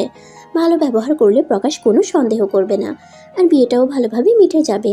ইশারা চায় না প্রকাশের জীবনের সাথে নিজেকে জড়াতে। ওর মতো অক্ষম মেয়েকে বিয়ে করে কোনো ছেলে সুখী হতে পারবে না। বিয়ের পর স্বামী স্ত্রী নিজেদের মধ্যে প্রেমালাপ করে, সুখ দুঃখের কথা বলে। স্বামী স্ত্রী কেন, একজন প্রেমিক প্রেমিকার মধ্যেও এমনটা ঘটে। সেখানে ইশারা তো কথাই বলতে পারে না, প্রেমালাপ কী করবে, আর সুখ দুঃখের কথাই বা কী বলবে। আর যাই হোক, একটা বোবা মেয়েকে বিয়ে করে সংসার করা যায় না, এমনি কোনো ছেলেই তো চাইবে না। সেখানে প্রকাশ তো বড়লোকের ছেলে, দেখতেও সুন্দর। এমন সময় ইশারার মামি ইশারার ঘরে ঢুকলো আর কোনো কিছু না বলেই ইশারার আলমারি খুলতে লাগলো। ইশারার আলমারি খুলে গয়নার বাক্স বার করে সেটা খুলতেই মামি অবাক হয়ে গেল, কারণ তার মধ্যে রয়েছে অনেক ভারী ভারী সোনা। ইশারা উঠে গিয়ে হাত থেকে কেড়ে নিয়ে নিল বাক্সটা আর বলল, এটা আমার মায়ের জিনিস, একদম ধরবে না, আমি কাউকে দেব না এটা। মূলজা, কি করবি তুই? এসব সোনার গহনা নেই, জি চাকরানিদের এসব মানায় না, বুঝলি? আমার কাছে যে ইমিটেশন গহনা আছে সেগুলো পরেই বিয়েতে বসবি। এখন দে এগুলো। না বললাম তো, আমি দেব না এটা। মামি ইশারার গালে ঠাস করে একটা চর বসিয়ে দিল আর চুলের মুঠি ধরে বলল, দিবি না মানে? তোর ঘাড় দেবে। এই গয়না না দিলে তোর ভাইয়ের চিকিৎসা করাবো না, ডিরেক্ট উপরে পাঠিয়ে দিব, বুঝলি? গয়নার বাক্সটা নিয়ে ইশারাকে বিছানার উপর ধাক্কা দিয়ে ফেলে দিয়ে চলে গেল। এদিকে ঈশানও তো ছোট, কি বা বলবে সে, এত ছোট বয়সে, মাত্র 12 বছর বয়সেই ছেলেটার হার্টে ফুটো ধরা পড়েছে। তাই মাঝে মাঝেই অজ্ঞান হয়ে যায়, ঠিক করে খেতেও পারে না, তাই দুর্বল। ইশারা নিজে না খেয়ে ঈশানকে খাওয়ায়, নিজের খাবার যখন ঈশানের দুর্বল লাগে। কিন্তু যেদিন খাবার দেয় না ইশারাকে, সেদিন আর কী করবে ইশারা? নিজে না খেলেও তো চলে না, তাই চায়ের দোকানের কাকার থেকে পাউরুটি এনে নিজে একটু খায় আর ভাইকেও দেয়। পরে টাকা শোধ করে দেয় লোকের বাড়ি কাজ করে জমানো টাকা দিয়ে। যা মাইনে পাই লোকের বাড়ি কাজ করে সেটাও মামি নিয়ে নেয়। তাই রাগ করে ইশারা কাজ ছেড়ে দেয় আর মামিকে বলে কাজ থেকে ছাড়িয়ে দিয়েছে। আর কাজ খোঁজার নাম করে মাঝে মাঝে কলেজ যায় আর সেখানে একটা বাড়ি খুঁজে নেয়। কাজের সেই টাকাটা দিয়েই চালায় মামির অজান্তে। ঈশান চুপ করে চলে গেল ঘর থেকে আর বাইরে বেরিয়ে গেল বাড়ির। মন খারাপ হলে ঈশান এটাই করে, কিন্তু বাইরে বেরিয়ে কিছুটা এগোতেই দেখলো আগের দিন যেই দাদাটা ওর দিদিকে পাঠিয়েছিল আর ওদের খাবার খাইয়েছিল, সেই দাদাটা গাড়ির উপর বসে রয়েছে আর একদিকে তাকিয়ে রয়েছে। ঈশান সেই দিকে তাকালো যেখানে ছেলেটা তাকিয়ে রয়েছে আর দেখলো এটা ইশারার বারান্দা। প্রকাশ বাড়ি না গিয়ে ইশারার ঘরের বাইরে রাস্তায় গাড়ি দাঁড় করিয়ে সেখানে বসে রয়েছে আর ইশারার ব্যালকনির দিকে চেয়ে রয়েছে। প্রকাশকে ওভাবে দেখে ঈশান প্রকাশের কাছে গেল আর বলল, তুমি ওভাবে আমার দিদি আর ব্যালকনের দিকে তাকিয়ে রয়েছে কেন? ঈশানের গলার আওয়াজ পেয়ে প্রকাশ লাফ দিয়ে নামলো আর ঈশানের কাছে হাঁটু গেড়ে বসে বলল, তোমার দিদিয়াকে দেখতে যে আমার মনটা ছটফট করছে, তাই তো চাতক পাখির মতো চেয়ে রয়েছি। তোমার দিদিয়াকে দেখলেই এই মনে শান্তি আসবে, তৃপ্তি পাবে। তাহলে তো বাড়িতেই যেতে পারো, এখানে বসে আছো কেন চাতক পাখির মতো? প্রকাশ ঈশানের কথায় ফিক করে এসে দিল আর ঈশানকে কোলে নিয়ে গাড়ির উপরে বসালো আর বলল, আচ্ছা ঈশান, তুমি এত রাতে এখানে বাড়ির বাইরে কি করছো? এমনি ভালো লাগছিল না। আচ্ছা, তুমি আমার নাম জানলে কি করে? আমি তো তোমার নাম জানি না। হো, আমি সব জানি। আমার নাম প্রকাশ। প্রকাশ? ইশারা আর প্রকাশ, ইশারা দিয়ে তো মনের কথা প্রকাশ করা হয়, আর ভালোবাসাও। তোমার সাথে আমার দিদি আর নামের কি সুন্দর মিল। যদিও তোমার নামটা অড, তবুও একসাথে বেশ সুন্দর লাগছে ইশারা প্রকাশ। তুমি তো ভীষণ পাকা। আচ্ছা যাও, ঘরে যাও আর তোমার দিদিয়াকে বেলকনিতে পাঠাও। আমি পারবো না। আমাকে পাকা কেন বললে? আচ্ছা ঠিক আছে, তুমি কাঁচা পাকা না। আর এ নাও। এটা আমার। তোমার দিদিয়াকে দিয়ে দেব ভেবেছিলাম তোমার জন্য, বাট ভুলে গেছিলাম। থ্যাংক ইউ প্রকাশ ভাইয়া, আমি এক্ষুনি দিদিয়াকে ব্যালকনিতে আসতে বলছি। এই বলে ঈশান দৌড় দিল গাড়ি থেকে নেমে আর প্রকাশ হাসলো। ঠিক বলেছো তুমি ঈশান, আমাদের সম্পর্কে ইশারাই ভালোবাসার প্রকাশ পাবে। এই বলে আবার তাকালো ব্যালকনির দিকে। ঈশান প্রকাশের কথা বলতে ইশারা ব্যালকনিতে চলে গেল, কারণ প্রকাশকে কিছু বুঝতে দেওয়া যাবে না। ইশারা ব্যালকনিতে গিয়ে প্রকাশকে দেখতে পেল আর একটা শুকনো হাসি দিল প্রকাশ ইশারাকে দেখে। ইশারা সেই দেখে চোখ নামিয়ে ঘরে চলে এলো আর প্রকাশ বেরিয়ে গেল। অন্তত নিজের প্রাণ পাখির দেখা তো পেল। এভাবেই চলতে লাগলো দিন। প্রকাশ কিছু জানে না ইশারার বিয়ের ব্যাপারে এখনো পর্যন্ত। এমনই একদিন প্রকাশ ইশারাকে কলেজে পেল না, ভাবলো হয়তো শরীর খারাপ, তাই নিজের কাজে চলে গেল। আর ঠিক সেই সময় ঈশান বেরিয়েছিল প্রকাশকে খবর দিতে যে আজ ইশারার বিয়ে। না পেয়ে বাড়ি ফিরে যায় ঈশান, আর বিকেলে আবার বের হয় আর পেয়েও যায় প্রকাশকে, আর তারপর সবটা বলে প্রকাশকে। সেই শুনে প্রকাশ ঈশানকে বাড়ি যেতে বলে আর চিন্তা করতে না করে। এরপরের ঘটনা তো আপনারা জানেনই। বর্তমান প্রকাশ কথাগুলো বলে থেমে গেল আর চুপচাপ ইশারার কোলে শুয়ে রইল। আর কিছুক্ষণ পর অনুভব করলো ইশারার হাত প্রকাশের চুলে বিচরণ করছে না, থেমে গেছে। তাই প্রকাশ ইশারার কোল থেকে মাথা তুলে দেখলো ইশারা বিছানায় হেলান দিয়ে ঘুমিয়ে পড়েছে। সেই দেখে প্রকাশ ইশারাকে আস্তে করে বেডে শুয়ে দিল আর কপালে হাত বোলাতে বোলাতে বলল, তুমি কবে বুঝবে ইশারা, আমি তোমাকে ভালোবাসি, ভীষণ ভালোবাসি। তোমাকে আঁকড়ে ধরে বাকিটা জীবন কাটাতে চাই। প্রকাশ ইশারার কপালে ঠোঁট ছুঁয়ে সোফায় শুয়ে পড়ল। আমি জানি প্রকাশ, আপনি আমাকে ভালোবাসেন, কিন্তু এতে যে আপনার জীবন নষ্ট হবে। আমি ভেবেছিলাম হয়তো বিয়েটা আমার ওই লোকটার সাথেই হয়ে যাবে, হয়ে গেলেই ভালো হতো, তাহলে আপনার জীবনটা নষ্ট হতো না। আমি বুঝেছি আপনি আমাকে ভালোবাসেন, কিন্তু আপনি কবে বুঝবেন আমি আপনাকে কখনো সুখী করতে পারবো না। ইশারার ঘুম প্রকাশের ঠোঁটের ছোঁয়াতেই ভেঙে গেছে, তবুও নড়াচড়া করেনি ও। প্রকাশের কথাগুলো শুনে আপন মনেই কথাগুলো বলল আর ঘুমিয়ে গেল। সকালে ইশারা ফ্রেশ হয়ে রেডি হয়ে নিয়েছে, কিন্তু প্রকাশের আসার নামই নেই। ইশারা সেই কখন থেকে প্রকাশের জন্য অপেক্ষা করছে, কিন্তু তার কোনো পাত্তাই নেই। ইশারা নিচেও নামেনি, কারণ প্রকাশ সার্ভেন্ট দিয়ে বারণ করে দিয়েছে। ইশারার এবার বিরক্ত লাগছে পরের বিবি হয়ে বসে থাকতে, তাই কোনো কিছু না ভেবেই ইশারা আস্তে আস্তে নিচে নামলো। আর সেই সময় রান্নাঘর থেকে টুংটাং আওয়াজ শুনতে পেল। ইশারা রান্নাঘরের দিকে এগোতেই দেখতে পেল প্রকাশ রান্না করছে, আর সামনে ডাইনিং টেবিলে খাবারও সাজানো হয়ে গেছে প্রায়। ডাইনিং টেবিলে সকালের ব্রেকফাস্ট যেমন orange juice, bread, jam, butter, sandwich সব সাজানো। ইশারা এবার প্রকাশের দিকে তাকাতেই দেখলো প্রকাশ ডিম ফাটাচ্ছে আর ফ্রাইং প্যান গ্যাস ওভেনে বসানো। ইশারা প্রকাশের দিকে এগিয়ে যেতেই প্রকাশ বলল, তোমাকে না বললাম নিচে আসতে না, তাহলে কেন এসেছো? প্রকাশ ইশারার সাথে কথা বলতে গিয়ে বিনা কিছু সাহায্যে ওভেনে বসানো ফ্রাইং প্যানটা ধরে ফেললো আর তৎক্ষণাৎ হাত সরিয়ে নিল, কারণ ফ্রাইং প্যানটা গরম ছিল। প্রকাশের আওয়াজ শুনে ইশারা এগিয়ে গেল প্রকাশের কাছে আর হাতটা ধরে বেসিনে কলের তলায় দিয়ে দিল। ইশারার মুখে স্পষ্ট চিন্তা ছাপ। প্রকাশ অবশ্য এটা দেখে মজাই পাচ্ছে। কিছুক্ষণ পর প্রকাশ হাত ছাড়িয়ে বলল, আমি ওয়েন্টমেন্ট লাগিয়ে নিচ্ছি, চিন্তা করতে হবে না, তুমি চলো খেয়ে নেবে। আমি ডিমের অমলেট করে নিব, আপনি যান ওষুধ লাগান হাতে। এই হাতে আপনাকে এসব করতে হবে না। কিন্তু প্রকাশকে আর কিছু বলতে না দিয়ে ধাক্কিয়ে বার করে দিল। ইশারা ডিমের অমলেট করে ডাইনিং টেবিলে এসে রাখলো, আর প্রকাশ তো চেয়ারে বসে এক মনে ইশারাকেই দেখে চলেছে। আজ ইশারা কচি কলাপাতা কালারের একটা শাড়ি পরেছে, যেটা আলমারিতে রাখা ছিল। বরাবরই প্রকাশের এই রঙটা ভীষণ পছন্দের, আর ইশারা যে এই রঙের শাড়িটা নিজের বিয়ের পরে প্রথম দিন পরবে সেটা প্রকাশ কল্পনা করতে পারেনি। ইশারা দেখতে ভীষণ সুন্দর, গোলগাল মুখ, টানা টানা চোখ, ফর্সা গায়ের রং, হালকা গোলাপি ঠোঁট আর লম্বা কোমর ছাড়ানো একছেয়ে চুল। সব দিক থেকেই ইশারা সঠিক, শুধু কথা বলতে পারে না, এটাই ইশারার অক্ষমতা। যে কেউ ইশারা রূপে মুগ্ধ হয়ে যায়, তেমন প্রকাশও মুগ্ধ চাহনি নিয়ে তাকিয়ে আছে। কোনো শ্বাসকোষ ছাড়াই ইশারাকে অপরূপ সুন্দর লাগছে প্রকাশের কাছে। প্রকাশের এমন চাহনি দেখে ইশারা কিছুটা লজ্জা পেয়ে ইশারা করে খেতে বলল, আর প্রকাশও এসে খাওয়া শুরু করলো। প্রকাশের এই হাসিটাই ইশারাকে ঘায়েল করে। প্রত্যেকবার প্রকাশ ভীষণ কম হাসে, বলতে গেলে হাসেই না, সবসময় গম্ভীর আর অ্যাটিটিউডে থাকে, তাই সচরাচর প্রকাশের এই ঘায়েল করা হাসি দেখা যায় না। আই নো আমার হাসিটা খুব সুন্দর, অ্যান্ড তুমি চাইলে আমি অলওয়েজ 32 পাটি দাঁত বের করে তোমার সামনে বসে থাকবো, বাট তুমি এখন খাওয়া শুরু করো। বেটা বজ্জাত, এইভাবে কেউ লজ্জায় ফেলে নাকি? আমার দিকে তো কিছুক্ষণ আগে ড্যাব ড্যাব করে তাকিয়েছিল, যেন আগে কখনো শাড়ি পরা মেয়ে দেখেনি। আমি কি কিছু বলেছি? আর ওই বেটাকে দেখো, যখন তখন যা খুশি বলে দেয়, কোনো লাগামই নেই। কেউ ওকে সেন্টার ফ্রেশ কিনে দাও, তাহলে যদি ঠিক হয়। খচ্চর পোলা একখান, কপালে জুটছে আমার। খাওয়ার সময় এত ভাবতে নেই, আমাকে বকা পরেও দিতে পারবে, আগে খেয়ে নাও শান্তিতে, নাকি কালকে রাতের মতো খাইয়ে দিতে হবে? ইশারা প্রকাশের কথা শুনে ভীষণ খেলো বড়সড়, আর সঙ্গে সঙ্গে প্রকাশ ইশারার সামনে জল ধরলো আর মাথায় ফু দিতে থাকলো। ইশারা জলটা খেয়ে ভয়ে ভয়ে প্রকাশের দিকে তাকালো। বাপ রে, এই রাক্ষসটা সাইকোলজি নিয়ে পড়েছে নাকি, যে মনের কথা বুঝে যাচ্ছে? তাকে না থেকে খেয়ে রেডি হয়ে নাও, ঈশানের অপারেশন স্টার্ট হবে, তাই আজকে আর কলেজে যেতে হবে না ওকে। ইশারা হ্যাঁ বোধক মাথা নাড়ল আর খেয়ে নিয়ে রেডি হতে চলে গেল। রেডি হয়ে নিচে নামতেই ইশারা এক দফা ক্রাশ খেলো প্রকাশের উপর।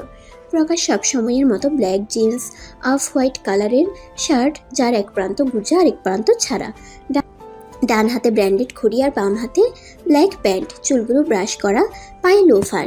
ইশারা হাঁ হয়ে দেখছে প্রকাশকে আর সিঁড়ি দিয়ে নামছে, কিন্তু কিছুক্ষণ আগের কথা মনে পড়তেই ইশারা চোখ সরিয়ে নিল। কিন্তু প্রকাশকে এত সুন্দর লাগছে যে ইশারার চোখ বারবার বেহায়ার মতো প্রকাশের দিকে চলে যাচ্ছে। ইশারা সোফার সামনে এসে মাথা নিচু করে দাঁড়িয়ে রয়েছে। সে সময় প্রকাশ গিয়ে ইশারার সামনে দাঁড়ালো আর ইশারাকে পর্যবেক্ষণ করতে লাগলো। চলো। ইশারা মাথা নাড়তেই প্রকাশ ইশারাকে কোলে তুলে নিল, আর ইশারা বড় বড় চোখ করে তাকিয়ে রয়েছে, আর প্রকাশ বাঁকা হেসে ইশারাকে নিয়ে এগিয়ে যাচ্ছে। আচ্ছা, আমার কি পা নেই নাকি? আমি হাঁটতে পারি না? কোনটা খোড়া? এই বদ মাফিয়া বেটা আমায় হুটহাট কোলে তুলে নাই কেন? প্রকাশ গিয়ে ইশারাকে গাড়িতে বসিয়ে সিট বেল্ট লাগিয়ে দিল, আর ব্রাউন শেডের সানগ্লাসটা পরে নিল আর ড্রাইভ করে নার্সিং হোমের উদ্দেশ্যে চলে গেল। নার্সিংহোমে গিয়ে ঈশানের সাথে দেখা করে নিল আর তারপর ঈশানের অপারেশন শুরু হলো। ইশারা ওয়েটিং চেয়ারে বসে হাত কসলাচ্ছে আর বারবার ওটির দিকে তাকাচ্ছে। ওদিকে প্রকাশও হালকা নার্ভাস, বাট ওর শিওর ভালোই হবে।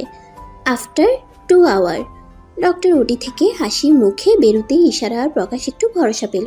ডক্টর প্রকাশকে বলল, everything is all right, patient out of danger. আমরা কি ওর সাথে দেখা করতে পারি? কিছুক্ষণ পরে ওকে কেবিনে দেব, তখন দেখা করে আসবেন। ডক্টর চলে গেলেন আর কিছুক্ষণ পর ঈশানকে কেবিনে দেওয়া হলে ইশারা আর প্রকাশ দুজন দেখা করতে গেল। ঈশান ঘুমোচ্ছে আর ইশারা ওর পাশে বসে আছে। সেই সময় প্রকাশের কাছে একটা কল এলো আর প্রকাশ কলটা দেখেই সরে গেল ওখান থেকে আর কেবিনের বাইরে চলে এলো। বলো কি খবর? স্যার, সব খবর তো পেয়েছি, সঙ্গে মানুষটাকেও তুলে নিয়েছি। Very good. কোথায় রেখেছিস? আপনি যেখানে বলেছিলেন সেখানেই। ওকে, আমি আসছি। প্রকাশ ফোনটা রেখে বাঁকা হাসলো আর কেবিনে গিয়ে ইশারাকে বলল, জান, তুমি ঈশানের সাথে কথা বলে বাড়ি যাবে তো? ইশারা হ্যাঁ বোধক মাথা নাড়ল। ওকে, ঈশান ঘুম থেকে উঠলে ওর সাথে কথা বলে তুমি বাড়ি চলে যেও। বাইরে তোমার জন্য গাড়ি ওয়েট করবে। আমার একটু কাজ আছে, আমাকে যেতে হবে। ওকে? কি কাজ? তুমি কি বুঝবে আমার কাজ? প্রকাশ ইশারার কপালে আলতো চুমু দিয়ে বেরিয়ে গেল আর তারপর ইশারা ঈশানের ঘুম থেকে উঠতেই কথা বলতে লাগলো। আফটার সাম টাইম, আমায় ছেড়ে দিন, আমি কিছু জানি না। ও রিয়েলি? তুই কিচ্ছু জানিস না? না না না। দেখ, ভালোই ভালোই সত্যি কথাটা বলে দে, না হলে তোর জন্য ভালো হবে না। আর তুই যদি কিছু না জানিস তাহলে যে জানে তার নাম বল। আমি কিচ্ছু জানি না। আপনারা কি ব্যাপারে বলছেন সেটাই জানি না আমি। হা হা হা। প্রকাশ হাসতে হাসতেই পাশ থেকে একটা ছুরি নিয়ে ছেলেটির হাতে এক পোস্ট দিয়ে দিল আর ছেলেটি কুকিয়ে উঠল। আমি মিথ্যে কথা একদম পছন্দ করি না। এখনো সময় আছে, সত্যিটা বলে দে। আপনি কেন টর্চার করছেন? আমি তো বললাম আমি কিছু জানি না। জানিস না, তাই না? না না না। প্রকাশ নিজের কোমরে গুজা গানটা বার করে ডিরেক্ট ছেলেটার পায়ে চালিয়ে দিল আর ছেলেটা চিৎকার করে উঠল। সেই সময় পিছন দিক দিয়ে কিছু পড়ে যাওয়ার শব্দ হলো। প্রকাশ পিছনে ফিরতেই দেখলো একটা ফুলদানি পড়ে আছে আর সদর দরজার সামনে ইশারা কানে হাত দিয়ে দাঁড়িয়ে রয়েছে চোখ বুঝে। প্রকাশ ইশারাকে এভাবে এখানে দেখে পুরো ঘাবড়ে গেল। প্রকাশ আলতো পায়ে এগিয়ে গেল ইশারার দিকে। ইশারা। ইশারা চোখ খুলে প্রকাশকে সামনে আসতে দেখে পিছোতে লাগলো আর এক দৌড়ে বেরিয়ে গেল ওখান থেকে আর নিজের ঘরে চলে গেল। প্রকাশ এখনো দাঁড়িয়ে ইশারার চলে যাওয়ার পানে চেয়ে আছে আর ভাবছে কি করে ইশারা এখানে এলো। ওর তো আরও কিছুক্ষণ পর ফেরার কথা ছিল। প্রকাশ নার্সিংহোমের থেকে বেরিয়ে যেতেই তার কিছুক্ষণ পর ইশারাও বেরিয়ে যায় আর যখন বাড়ি ফেরে তখন গেট দিয়ে ঢোকার সময় বাড়ির পিছনের দিকে যে গোডাউনটা আছে সেটা দরজা খোলা দেখে সেই দিকে এগিয়ে যেতে লাগলেই ইশারা একটি ছেলের আর্তনাদ শুনতে পায়। সেই শুনে যখন গোডাউনের ভিতরে প্রবেশ করে তখন দেখে প্রকাশ একটা ছেলের 2 হাত শিকল দিয়ে দুটো পিলারের সাথে বেঁধে রেখেছে আর ছেলেটা সমানে আকুতি মিনতি করছে ছেড়ে দেওয়ার জন্য। এক হাত দিয়ে রক্ত পড়ছে ছেলেটার। এসব দেখতে দেখতেই প্রকাশ হুট করে ছেলেটার পায়ে শুট করে দেয় আর সেই দেখেই ইশারা ভয়ে পিছিয়ে যায় আর দরজার সাইডে থাকা টেবিলের ফুলদানিটা পড়ে যায়। ফিরে আসবো আগামী পর্বে। ইশারা আবার আমাকে ভুল বুঝবে। শিট, আগেরবার ছেলেগুলোকে হাতে মেরেছিলাম বলে আমাকে ইগনোর করছিল আর এবার তো শ্যুট করতে দেখেছে। ও গড, এ যেন এখান থেকে বেঁচে না ফেরে। যতক্ষণ না সত্যি বলছে ততক্ষণ টর্চার করতে থাকো। ইশারা ঘরে এসে দরজা বন্ধ করে বিছানার পাশে গুটি সুটি মেরে বসে আছে, কানে 2 হাত চাপা দিয়ে। অজরে কাঁদছে ইশারা। প্রথম থেকে এইসব মারপিট খুন খারাপি ভীষণ ভয় পায় আর আজ বারবার এই দৃশ্যগুলোকেই ওকে দেখতে হচ্ছে। রিনা আসছে আজ প্রকাশের প্রতি ইশারার। যা ভালো লাগা তৈরি হয়েছিল আজ নিমিষে তা ধুলোয় মিশিয়ে দিল প্রকাশ। ইশারার ভাবতেই গায়ে কাটা দিচ্ছে। এদিকে প্রকাশ সমানে দরজা ধাক্কা দিচ্ছে। তার আওয়াজ ইশারার কানে যাচ্ছে না কারণ 2 হাত দিয়ে কান চেপে রেখেছে আর এমনিতেই ওর কানে তুলো গোজা থাকে। প্রকাশ আর না পেরে দরজা ভেঙে দিল। সেই শব্দ ইশারার কানে গেল, যার জন্য ইশারা আরও ভয়ে গুটিয়ে গেল। প্রকাশ এদিক ওদিক ইশারাকে খুঁজতে থাকায় বিছানার পাশে একটা শাড়ির আঁচল দেখা গেল। প্রকাশ আস্তে আস্তে ওদিকে এগোতেই দেখলো ইশারা গুটি সুটি মেরে বসে আছে আর কাঁদছে। প্রকাশ ইশারার দিকে এগোতে নিলেই ইশারা পিছিয়ে যায়। এভাবে পিছোতে পিছোতে ইশারার পিঠ দেয়ালে ঠেকে গেলে প্রকাশ ইশারার সামনে এসে হাঁটু গেড়ে বসে। কেন ভয় পাচ্ছ তুমি আমাকে? আমাকে মারবেন না প্লিজ। আমি আপনার কি ক্ষতি করেছি বলুন? ইশারা, তোমাকে মারার কথা আমি ভাবতেও পারি না। আমি তোমাকে ভালোবাসি ইশারা। আমি আপনাকে ভালোবাসি না, ঘৃণা করি আমি আপনাকে। আপনি একজন খুনি, একজন মুখোশধারী। আপনার মুখও দেখতে চাই না আমি। প্রকাশ ইশারার কথা সবই বুঝতে পারছে, কারণটা আস্তে আস্তে জানবেন, কিন্তু ইশারাকে সত্যিটা বলতে পারছে না। এখন যে সময় হয়নি সত্যিটা জানার, কিন্তু ইশারা যা রিয়্যাক্ট করছে তাতে ওকে সত্যিটা বলে দেওয়াই ভালো। ইশারা, তুমি আমার কথাটা শোনো। আমি শুধু শুধু এমন করিনি, কারণ আছে এর পিছনে। ইশারা দোকান হাত দিয়ে চেপে ধরলো আর মাথা নিচু করে না বোধক মাথা নাড়াতে লাগলো। এর মানে ইশারা কিচ্ছু শুনতে চায় না। প্রকাশ এবার উঠে গেল, এক হাত কোমরে দিয়ে দাঁড়িয়ে থেকে বুড়ো আঙ্গুল আর তর্জনী দিয়ে কপালে ঘষতে লাগলো। কিছুক্ষণ পর রেগে সেন্টার টেবিলে একটা লাথি মারলো আর ঘর থেকে বেরিয়ে গেল। সেন্টার টেবিলে লাথি মারায় ইশারা কিছুটা কেঁপে উঠল, আর প্রকাশ বেরিয়ে যাওয়ার সঙ্গে সঙ্গেই উঠে ওয়াশরুমে চলে গেল আর শাওয়ারের নিচে বসে কান্না করতে লাগলো। রাত 2টো। ইশারা বিছানায় বসে ঝিমাচ্ছে। প্রকাশ এখনো ফেরেনি বাড়িতে, সেই যে বেরিয়ে গেছে আর কোনো খবর নেই। ইশারা গার্ডদের জিজ্ঞেস করলে গার্ডরা বলে যে প্রকাশের ফোন সুইচড অফ। ঝিমোতে ঝিমোতে ইশারা পড়ে গেলেই ঘুমটা ভেঙে যায় ইশারার, আর ঘড়িতে তাকিয়ে দেখে রাত 2টো বাজে। কিছুক্ষণ পায়চারি করতে থাকে ঘরের মধ্যে, আর না পেরে নিচে যায়। ইশারা কিছুক্ষণ আগে প্রকাশের গার্ডদের বলেছিল প্রকাশকে খুঁজতে যেতে, সেই খবরটাই আনতে ইশারা নিচে যায়। ইশারা সিঁড়ি দিয়ে নামতেই দেখে দুটো গার্ডের ঘাড়ে ভর করে প্রকাশ হেলতে দুলতে বাড়ি ঢুকছে। ঠিক মতন হাঁটতেই পারছে না। ইশারা সিঁড়ি থেকে সরে গেলে গার্ড দুটো প্রকাশকে নিয়ে ঘরে চলে যায়, আর ইশারা দাঁড়িয়ে চোখে জল ফেলতে লাগে। এইসব দেখাই বাকি ছিল আমার। আর কত কিছু সহ্য করতে হবে এই জীবনে আমার। ভেবেছিলাম একজন ভালো স্বামী পেয়েছি, কিন্তু না, এখন মনে হচ্ছে এমন স্বামী থাকার থেকে না থাকাই ভালো। ভণ্ডামি করে মানুষ খুন করে আবার নেশাও করে। বাহ, কি কপাল আমার! ভগবান বোধ হয় আমার কপালে সুখের ছিটাফোঁটাও দেননি। মাঝে মধ্যে ইচ্ছে করে নিজেকে শেষ করে দেই। ইশারা কাঁদতে কাঁদতে সিঁড়িতে বসে পড়লে একজন এসে ইশারার পাশে বসে, আর ইশারা পাশ ফিরে তাকাতেই দেখে প্রকাশের একটা কার্ড। আমার সাথে আপনার ঠিক করে কোনোদিন পরিচয় হয়নি, তাই না বৌদি? আমি রাতুল, প্রকাশের ভাই। ইশারা অবাক হয়ে থাকায় ভাই কথাটা শুনে। প্রকাশের ভাই আছে, এটা তো প্রকাশ কোনোদিন বলেনি। তাহলে? আমি জানি আপনি ভাবছেন এইসব আমি কি বলছি। আসলে আমি প্রকাশদার নিজের ভাই নই। আমি অনাথ, রাস্তায় রাস্তায় ঘুরে ঘুরে কাজ করতাম। আজ থেকে 4 বছর আগে হঠাৎ করে একটা ড্রাগস ডিলারদের হাতে পড়ে যাই। ওরা আমাকে বলে যে ওদের হয়ে ড্রাগস পাচার করতে হবে, আর এটাই আমার কাজ। আমি চাইলেও না করতে পারবো না, কারণ আমি ওদেরকে আর ওদের ব্যবসা সম্পর্কে জেনে গেছি। যদি আমি কাজটা না করি তাহলে আমায় ওরা খুন করে দেবে। প্রাণের ভয়ে আমি কাজটা করি আর ধরা পড়ে যাই প্রকাশদার হাতে। আমার বয়স খুব কম ছিল, তখন সবে 18, আর প্রকাশদার 20। কিন্তু দেখে মনে হতো না যে 20 বছরের একটা ছেলের এত পাওয়ার, এত রাগ। ভেবেছিলাম হয়তো মেরে দেবে আমায়, কারণ আমি মুখ খুলতে পারবো না আমার গ্যাংয়ের বিরুদ্ধে। তাহলে তারা কোনো না কোনোভাবে আমায় মেরে দেবে। কিন্তু না, প্রকাশদা আমায় সুযোগ দিল, বলল সত্যিটা বললে আমায় ছেড়ে দেবে। আমি অবশ্য বিশ্বাস করিনি, কারণ সবাই সচরাচর কথা বার করানোর জন্য এইসব মিথ্যে কথাটা বলেই থাকে। তাই আমি ভাবলাম সত্যিটা বলে দেওয়াই ভালো, অন্তত একটা ভালো কাজ করে মরব। আমি সত্যি কথা বলতেই অদ্ভুতভাবে প্রকাশদা আমায় মারল না, বরং অনেক প্রোটেকশন দিয়ে রাখলো, যাতে আমায় কেউ মারতে না পারে। কয়েকদিন পর খবর পেলাম প্রকাশদা ওদেরকে পুলিশের হাতে দিয়ে দিয়েছে, আর একজনকে মেরে দিয়েছে, কারণ সে নাকি একটা মেয়েকে করেছিল, আর এমন অনেক মেয়েকে ও পাচার করেছে। তাই তাকে পুলিশের হাতে না দিয়ে প্রকাশদা মেরে দিয়েছে। আমি মনে করি যথেষ্ট ভালো কাজ করেছেন প্রকাশদা। ইশারা চুপ করে সব শুনছে রাতুলের কথাগুলো। রাতুল আবার বলতে লাগলো, এরপর থেকে প্রকাশদা আমাকে নিজের ভাই মনে করে, আর আমি তাকে দাদা। আমি হলপ করে বলতে পারি প্রকাশদা আজ পর্যন্ত কোনো অন্যায় করেনি। আপনাকে ভীষণ ভালোবাসে প্রকাশদা, সব করতে পারে আপনার জন্য। কেন বলছি জানেন? আজ পর্যন্ত কোনো মেয়েকে নিয়ে এতটা ভাবেনি, তার পরিবার নিয়ে ভাবেনি। আমাদেরকে টাকা দিয়ে দিত, আমরা পৌঁছে দিতাম, আর আপনাকে তো নিজের দায়িত্বে মনে করে, নিজের সম্পত্তি মনে করে। একটু বোঝার চেষ্টা করুন, দেখবেন ওর ভেতরের কষ্টগুলোকে অনুভব করতে পারবেন।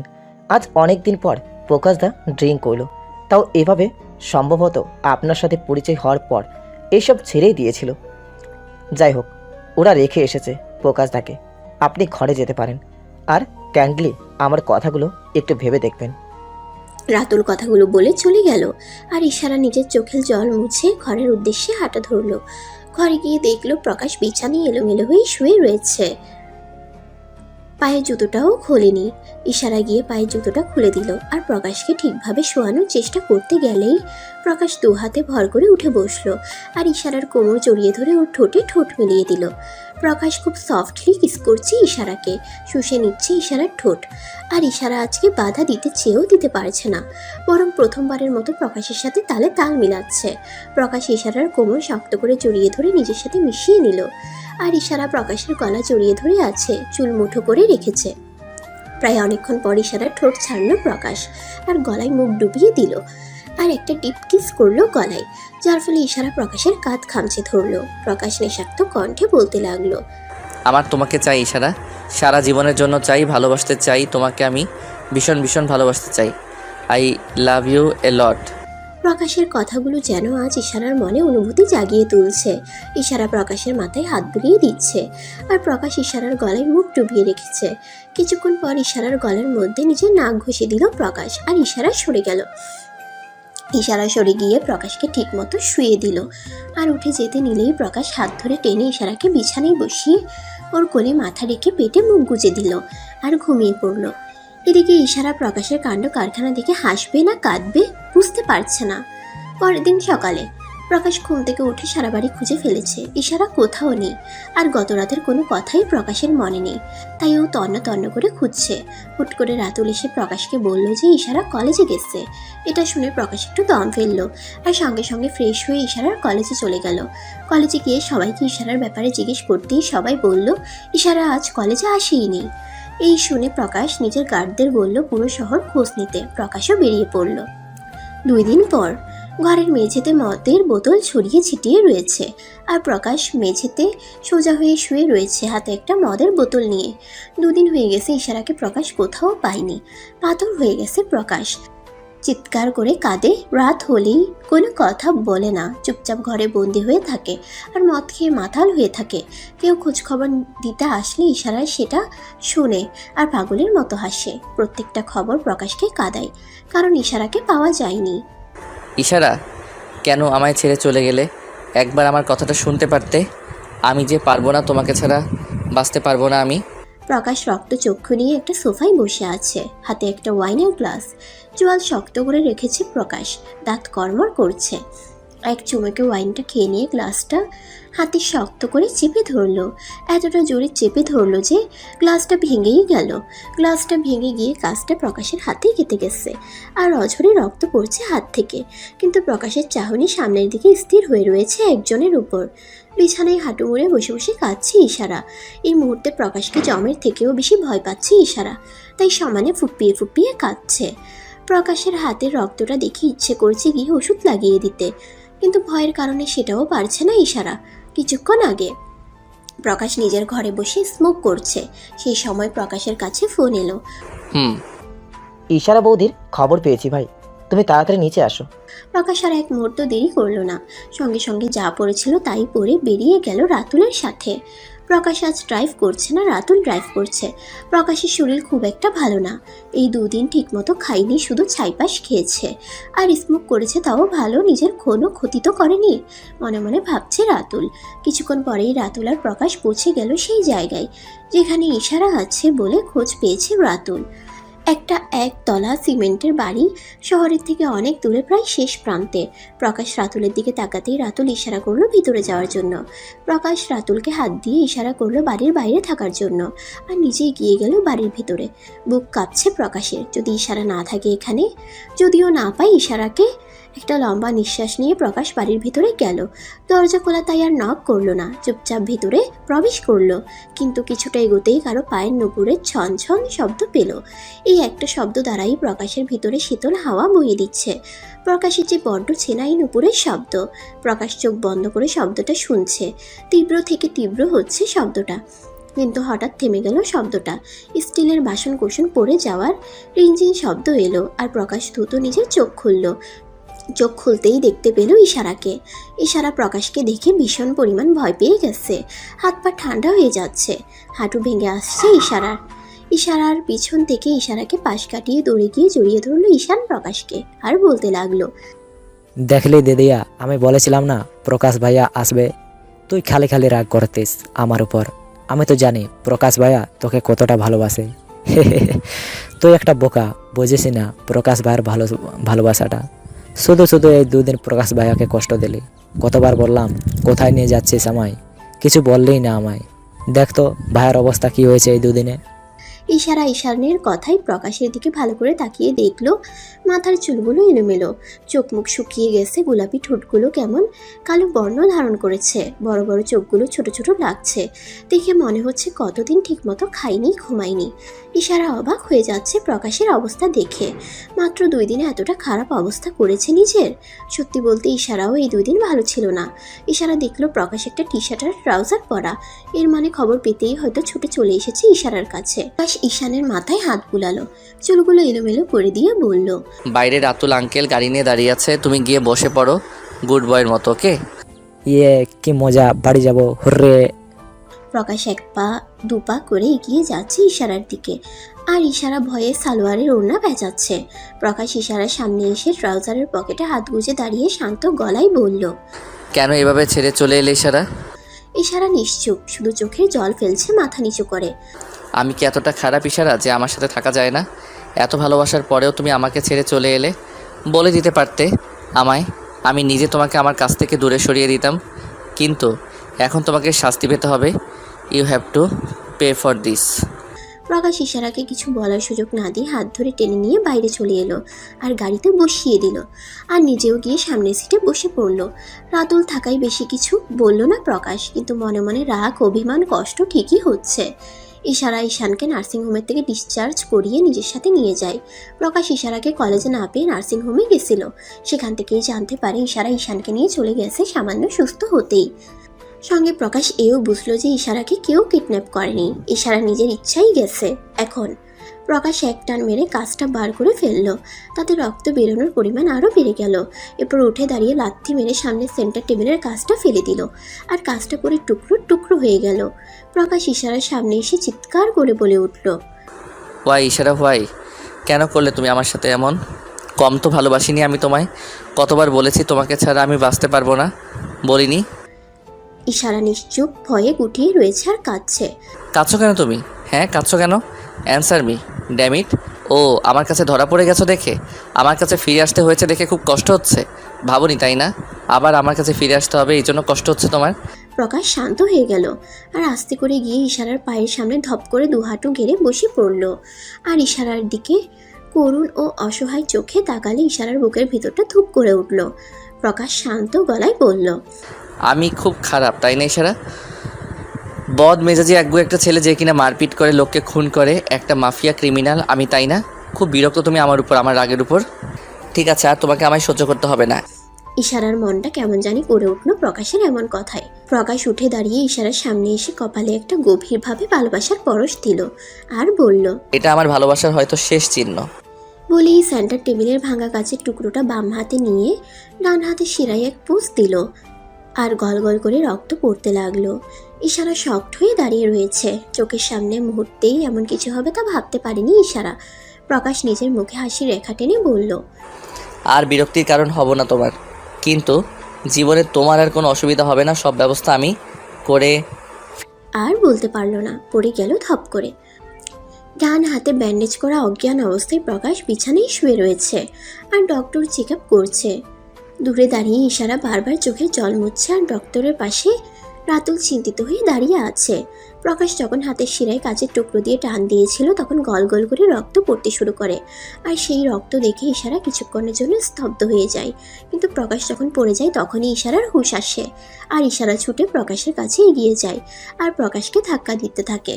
ইশারার তো কাউকে ডাকার মতো ক্ষমতাও নেই। অনেক রক্ত বের হচ্ছে দেখে ইশারা সঙ্গে সঙ্গে একটা কাপড়ের টুকরো জোগাড় করে ক্ষতস্থানে বেঁধে দেয় আর দৌড়ে নিচে চলে যায়। ভাগ্যবশত সেখানে রাতুলকে দেখতে পেয়েই রাতুলের হাত ধরে টেনে নিজের ঘরে নিয়ে আসে।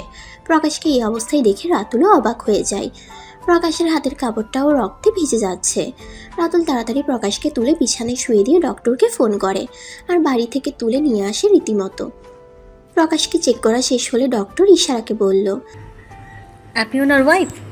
ইশারা হ্যাঁ বোধক মাথা নাড়ল। কি করে হলো এই অবস্থা? অনেক রক্ত ঝরছে, বললেন না তো? অ্যাকচুয়ালি ডক্টর ইশারা বৌদির কথা বলতে পারে না, তাই কিছু বলছে না। ডক্টর একটু অবাক হলো, কারণ এত বড় বিজনেসম্যানের ছেলে, যার নিজেরও অনেক পয়সা, বাবার টাকাই চলে না, তার স্ত্রী কথা বলতে পারে না।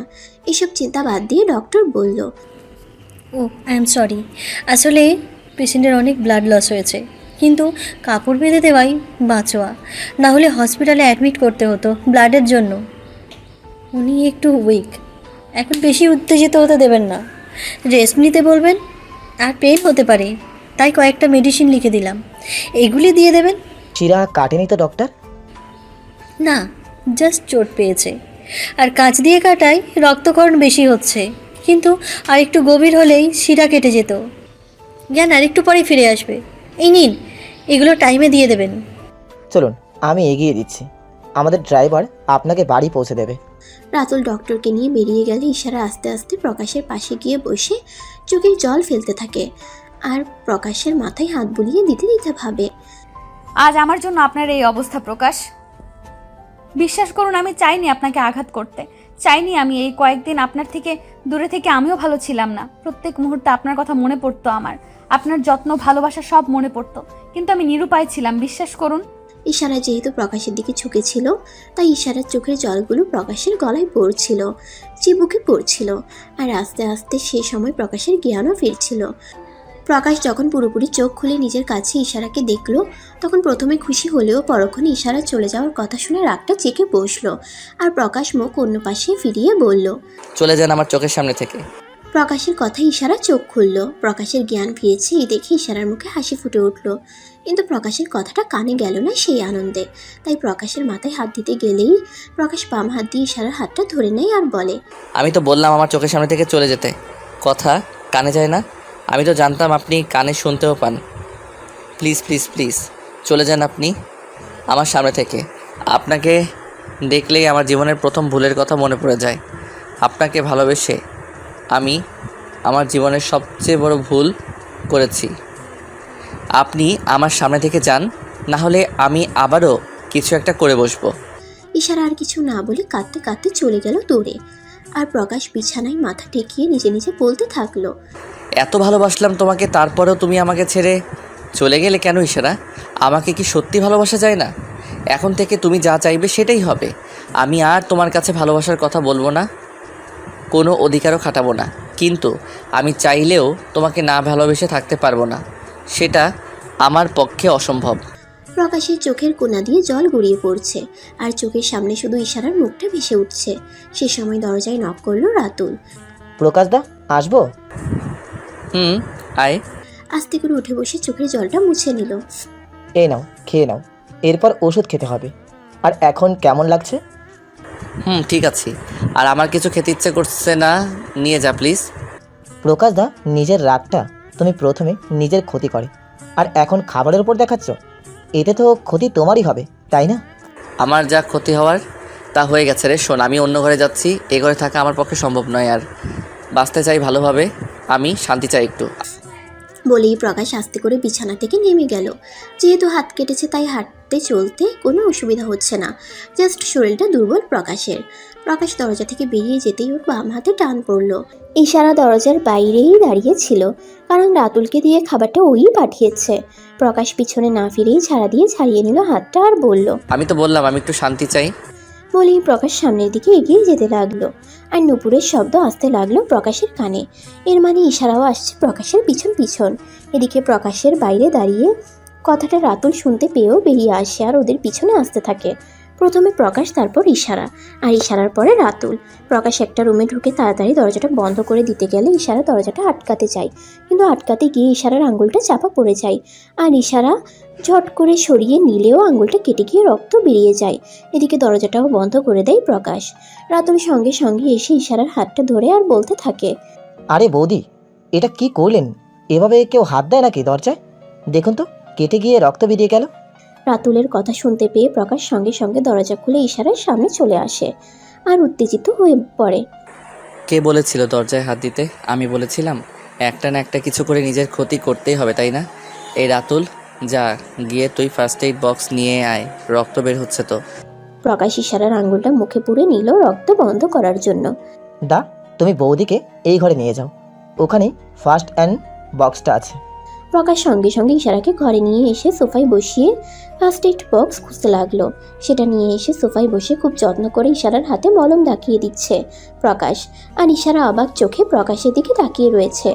ব্যান্ডেজ হয়ে গেলে প্রকাশ ইশারাকে কিছু বলতে যাবে, তখন ইশারার এমন চাহনি দেখে প্রকাশ কিছুটা ইতস্তত বোধ করে বলতে লাগলো, এইভাবে আমার জন্য নিজের ক্ষতি করে লাভ নেই। কেনই বা ক্ষতি করবেন নিজের? আমি তো কেউ হই না আপনার, তাই জন্যই তো বিরক্ত হয়ে ছেড়ে প্রকাশ আর বলতে পারল না। তার আগে ইশারা প্রকাশকে শক্ত করে জড়িয়ে ধরে কেঁদে দিল। ইশারা যে কাঁদছে তা প্রকাশ নিজের জামায় ভেজা অনুভব হয়ে বুঝতে পারছে। প্রকাশ ইশারাকে সরাতে নিলে ইশারা আরও শক্ত করে প্রকাশকে জড়িয়ে ধরে। প্রকাশও নিজেকে আটকাতে পারে না আর ইশারাকে জড়িয়ে ধরে। প্রকাশেরও চোখ ছলছল করছে। প্রকাশ ইশারার কান্না সহ্য করতে না পেরে দু হাত দিয়ে ইশারার মাথা তুলে ঠোঁটে ঠোঁট মিলিয়ে দিল। ইশারা প্রথমে অবাক হলেও পরে প্রকাশের ডাকে সাড়া দিয়েছে। প্রকাশ ইশারার কোমর জড়িয়ে ধরে কাছে টেনে নিল আর ইশারা প্রকাশের কাঁধ খামচে ধরে রেখেছে। দুজন সমান তালে তাল মিলাচ্ছে। আজ হয়তো এভাবেই ওদের দুজনের মিল হলো, ইশারায় ভালোবাসার প্রকাশ হলো।